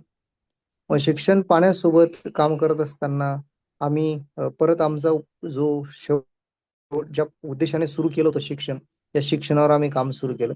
साधारणतः गेल्या वर्षी आम्ही सेवा सहयोग फाउंडेशनच्या मदतीने आणि भूजल अभियानाच्या मदतीने संबंध महाराष्ट्रात 700 विद्यार्थ्यांना विद्यार्थी विकास योजनेच्या अंतर्गत मदत केली. असे विद्यार्थी की जे हुशार आहेत परंतु त्यांची आर्थिक परिस्थिती बेताची, अशा साधारणतः 600 ते 650 विद्यार्थ्यांना आम्ही 9,62,00,000 रुपये इतकी त्यांची कॉलेजची फी भरली. मग ती मुलं इंजिनिअरिंग, मेडिकल किंवा विविध प्रकारचं 12वी नंतरचं शिक्षण घेतात, अशा विद्यार्थ्यांना आम्ही आर्थिक सहकार्य केलं. त्या जळगाव जिल्ह्यातली 50 विद्यार्थी होती. हा एक. महिला सक्षमीकरणाच्या अंतर्गत आपण 250 महिला स्वावलंबी करण्याचं काम आपण सुरू केलंय, ज्याच्यात महिलांना आपण कुक्कुटपालनाचं प्रशिक्षण दिलं. आणि आता महिला कुक्कुटपालन करून त्यांचं जे कोंबडे आहेत, कोंबड्यांचं संख्या वाढली आहे. त्याच्यासोबत आपण शेळीपालन करत आहोत. शेळीपालनाचं प्रशिक्षण दिलं. प्रत्येक महिलेला आपण एक शेळी दिली आणि आता महिलांनी एका शेळीपासून 7-7, 8-8 शेळ्या करण्याच्या सक्सेस स्टोरीज या चाळीसगाव तालुक्यामधल्या बऱ्याच गावात सुरू आहे. म्हणजे जी आमची संकल्पना होती, शिपाई नावाने आम्ही सुरू केलं होतं की प्रत्येक कार्य जे आम्ही चाळीसगाव तालुक्यात उभं केलं ते शिपायासारखं असावं. मग त्या शिपायातला शी जो आहे तो शिक्षणासाठी, पा जो आहे पाण्याचा पासाठी, आणि ई हा इलाज आणि एम्प्लॉयमेंट रोजगारासाठी. तर त्या धर्तीवर काम चाललंय. चाळीसगाव तालुक्यातल्या साधारणतः 60 ते 70 जिल्हा परिषद शाळांसोबत आपण काम करत आहोत. साधारणतः 450 ते 500 शिक्षक आपल्यासोबत या शिक्षण सहयोग नावाच्या चळवळीत काम करत आहेत, जिचा उद्देश प्रत्येक विद्यार्थ्याला लिहिता वाचता यावं. तुम्ही म्हणत असाल लिहिता वाचता येणं अपेक्षित आहे, परंतु आज आपण शहरात किंवा ग्रामीण भागात कुठेही गेलो तरी 7वी-8वीच्या विद्यार्थ्यांना वाचता येत नाही. तर मागच्या 2 वर्षांपासून आपण शिक्षण सहयोग ही चळवळ विद्यार्थ्यांसोबत आणि जिल्हा परिषद शाळेसोबत राबवत आहोत. त्याचे फार चांगले रिझल्ट्स हे चाळीसगाव तालुक्यात येत आहेत. आणि आता आपण हे काम चाळीसगाव, पारोळा, पाचोरा, भडगाव या तालुक्यांमध्ये पण एक्सटेंड केलं, आणि बरेचसे शिक्षक याच्यात स्वइच्छेने सहभागी होतात. त्याचं दर महिन्याला 4थ्या रविवारी प्रशिक्षण आयोजित करत असतो आपण, आणि शिक्षक रविवारच्या दिवशी या प्रशिक्षणाला येतात. सो अशा पद्धतीने एकंदरीत शिक्षण, पाणी, महिला सक्षमीकरण आणि आरोग्य या विषयावर काम चालतंय. आरोग्यामध्ये शेवटचा मुद्दा मांडतो आणि थांबतो. आरोग्यामध्ये आपण महिलांमध्ये ब्रेस्ट कॅन्सर आणि सर्व्हायकल कॅन्सरचं प्रचंड प्रमाण वाढलंय. सो त्याच्या अवेअरनेसवर आपण काम करतोय. आणि मासिक पाळी, महिलांमध्ये मासिक पाळीत कशी स्वच्छता ठेवली पाहिजे, जर नाही ठेवलं तर त्याचं सर्व्हायकल कॅन्सरमध्ये कसं रूपांतर होतं, आणि ब्रेस्ट कॅन्सरमध्ये वेळीच कसं ओळखावं, त्याच्यावर कसे उपचार व्हावे, याच्यावर आपण काम करत आहोत. आणि ही संकल्पना तुम्हाला प्रमोद दादांनी सांगितलं असेल की भुजल वारकरी नावाची संप्रदाय, जशी महाराष्ट्रात 800 वर्षापासून वारकरी संप्रदाय, की ज्या संप्रदायामध्ये दरवर्षी वारकरी हे आळंदी आणि देहूमधनं पंढरपूरला दरवर्षी पायी जातात आषाढी एकादशीला. फक्त एकच त्यांचा उद्देश असतो की पांडुरंगाचं दर्शन घेणं. त्याचप्रमाणे कोणताही स्वार्थ नाही, काही नाही. त्याचप्रमाणे भुजल वारकरी, भुजल अभियान ही चळवळ सुरू झाली की त्या वारकऱ्यांप्रमाणे काम करणारे वारकरी शिक्षणावर, पाण्यावर, आरोग्यावर, महिला सक्षमीकरणावर वारकरी तयार व्हावेत. आणि समाजाचं देणं, आपण काहीतरी देणं लागतो, त्या उक्तीने काम करावं. म्हणून एकमेकास सहाय्य करू अवघे धरू सुपंत या उक्तीप्रमाणे काम सुरू आहे, ज्याचा कुठलाही गवगवा नाही, फार प्रसिद्धी नाही, परंतु तळागाळापर्यंत पोहोचून प्रमोद दादांसारखे कार्यकर्ते लोकांसाठी काम करत आहेत. धन्यवाद, मला ऐनवेळी बोलण्याची संधी दिली. आणि विशालजी जो उपक्रम चालवत आहेत तो खूप देखणा उपक्रम आहे. याच्यामुळे ऐकायला मिळतं माझ्याच नावाला अनुरूप असलेले गुणवंतजींचं कार्य मी एकदा बघून घेतो, आणि मी नक्की, मला त्यांच्याशी बोलायला आवडेल. तो विचार जसं शेतीशाळा विशालजी म्हटले, तर शेतीशाळा आता आपण सेवा सहयोगच्या माध्यमातून भूजल अभियानाच्या आपण ॲग्रिकल्चर या विषयात हात घातलाय, आणि त्याचं सुंदर काम आपण आता चाळीसगाव तालुक्यात सुरू करतोय. मी एकदा गुणवंतजींशी पण बोलेल की त्यांचं काम काय आहे, कसं करता येईल, या पद्धतीने ते काम कसं एकत्रपणे वाढवता येईल. धन्यवाद. धन्यवाद गुणवंत दादा. निश्चितच जेव्हा आम्ही आओ तापी नदी को जाणे सुरू केलं, आणि त्याच्या आधी आमचे मेंटर डॉक्टर विनोद बोधनकर सर असतील, नरेंद्र चुक सर, तर याचा मुख्य उद्देश हाच होता आओ नदी को जाणे या प्लॅटफॉर्मचा, की जे लोक ग्राउंड लेवलला काम करतात त्यांचं आयडेंटिफिकेशन होणं, त्यांचं डिमार्केशन आणि त्यांचं नोटिफिकेशन. आणि जेव्हा वेगवेगळे ग्रुप वेगवेगळ्या पद्धतीने काम ऑलरेडी करतायत पण एकमेकांना ओळखत नाहीये, तर यातनं निश्चितच सगळ्यांचं एकत्रीकरण होत आहे आणि सगळ्यांचं जे कार्य एकमेकांना समजतंय. निश्चितच हे गेले आता 3 वर्ष झाले तापी नदीच्या माध्यमातून या सगळा अनुभव येतो आहे की खरोखर काय गरज आहे काम करण्याची, आणि जे लोक करतायत ते कुठल्या पद्धतीने करतायत आणि तसं रेप्लिकेशन होऊ शकतं का. तर हे निश्चितच याचा उद्देशच तो आहे. मी आपले आजचे दोन्ही वक्ते प्रमोद पाटील सर, गुणवंत पाटील सर यांना शेवटचं एक समराईज बोलावं अशी विनंती करतो. नंतर आपण प्रार्थनेने आजच्या या कार्यक्रमाची सांगता करूया. प्रमोदजी गुणवंतचे. हा बोला गुणवंतजी. नमस्कार सर्वांना. तर समराईज तर म्हणजे वेळ पण आपल्याला भरपूर झालाय.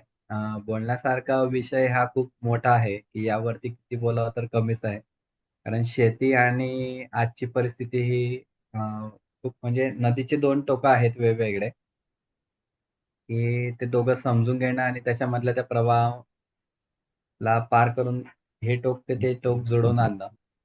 तर हे खूप एक स्ट्रगलिंग कार्य आहे. हे कार्य एक छोटंसं कार्य म्हणजे एक खारुताईचा वाटा म्हणून आम्ही हा उचलतो आहे. मला एक आशा आहे, की जे काही YouTubeला व्हिडिओ आहेत किंवा ज्या शेतीशाळा आहेत, त्यातून निश्चितच शेतकऱ्यांचा म्हणजे शेतकऱ्यांमध्ये काही ना काहीतरी बदल होईलच. आणि जिथं-जिथं माझी गरज आहे किंवा जिथं माझी गरज कोणाला लागेल, तर मी तिथं 100% माझी देण्याचा पूर्णपणे प्रयत्न असेल, निस्वार्थीपणे. इतकंच मी एक बोलतो. ज्यांनाही काही नवीन माहितीची आवश्यकता असेल, की कशा पद्धतीची सिस्टमने काम चालतं, कुठलं पद्धतीने डेटा कलेक्शन होतं, काय होतं. तर या सर्व गोष्टींमध्ये मी मदत करेन. इतकंच एक बोलतो आणि थांबतो. धन्यवाद गुणवंतजी. निश्चितच तुमचं जे कार्य आहे, जसं तुम्ही नॉर्थ महाराष्ट्राचं काम करताय, तर जळगाव जिल्ह्यात ज्या ठिकाणी तुमचे बेस्ट प्रॅक्टिसेस असतील, तर निश्चितच आम्ही तिथं भेट देण्याचा प्रयत्न करू.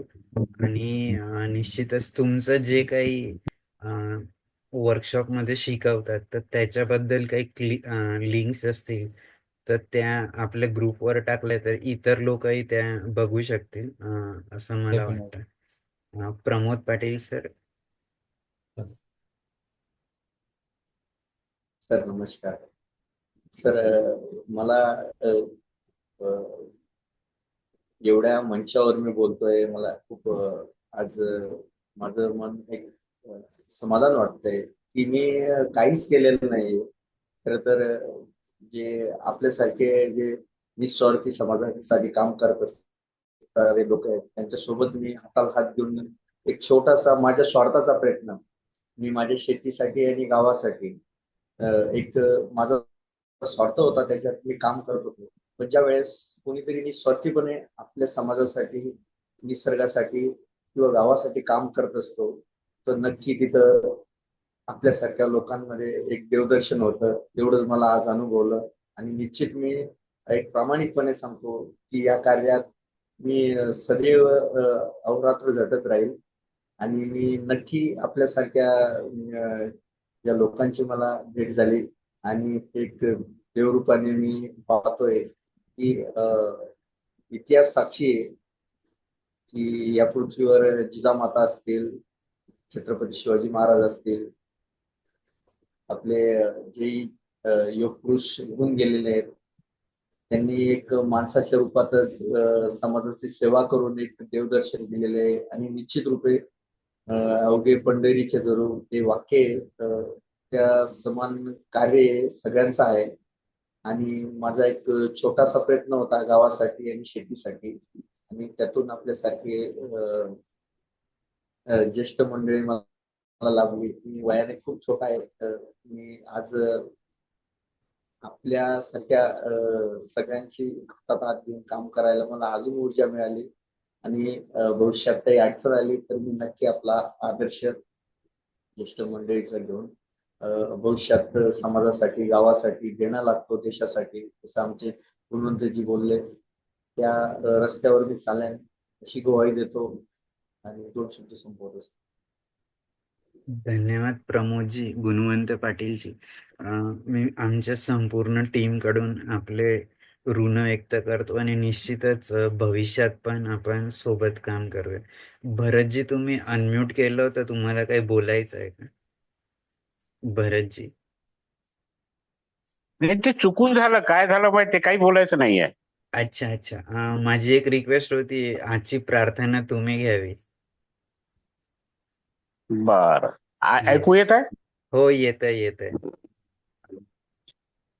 तुकडोजी महाराजाचं थोडस काही 2-3 ओळी मी सांगतो. हो. हर देश में तू, हर भेष में तू, हर देश में तू, हर भेष में तू, तेरे नाम अनेक तू एक ही है, तेरे नाम अनेक तू एक ही है। सागर से उठा बादल बन के, बादल से फूटा जल हो करके, फिर नहर बना नदिया गहरी, तेरे भिन्न प्रकार तू एक ही है।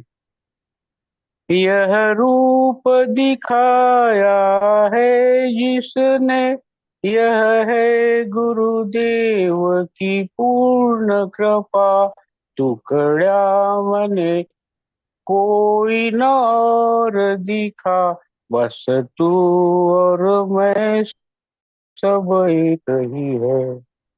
धन्यवाद. माझे काही शब्द चुकले याच्यात. थँक्यू. धन्यवाद भरतजी. मी पुनश्च एकदा सर्वांचे आभार व्यक्त करतो आणि पुन्हा पण तापी नदीच्या पुढच्या वेबिनारला याच उत्साहाने भेटूया.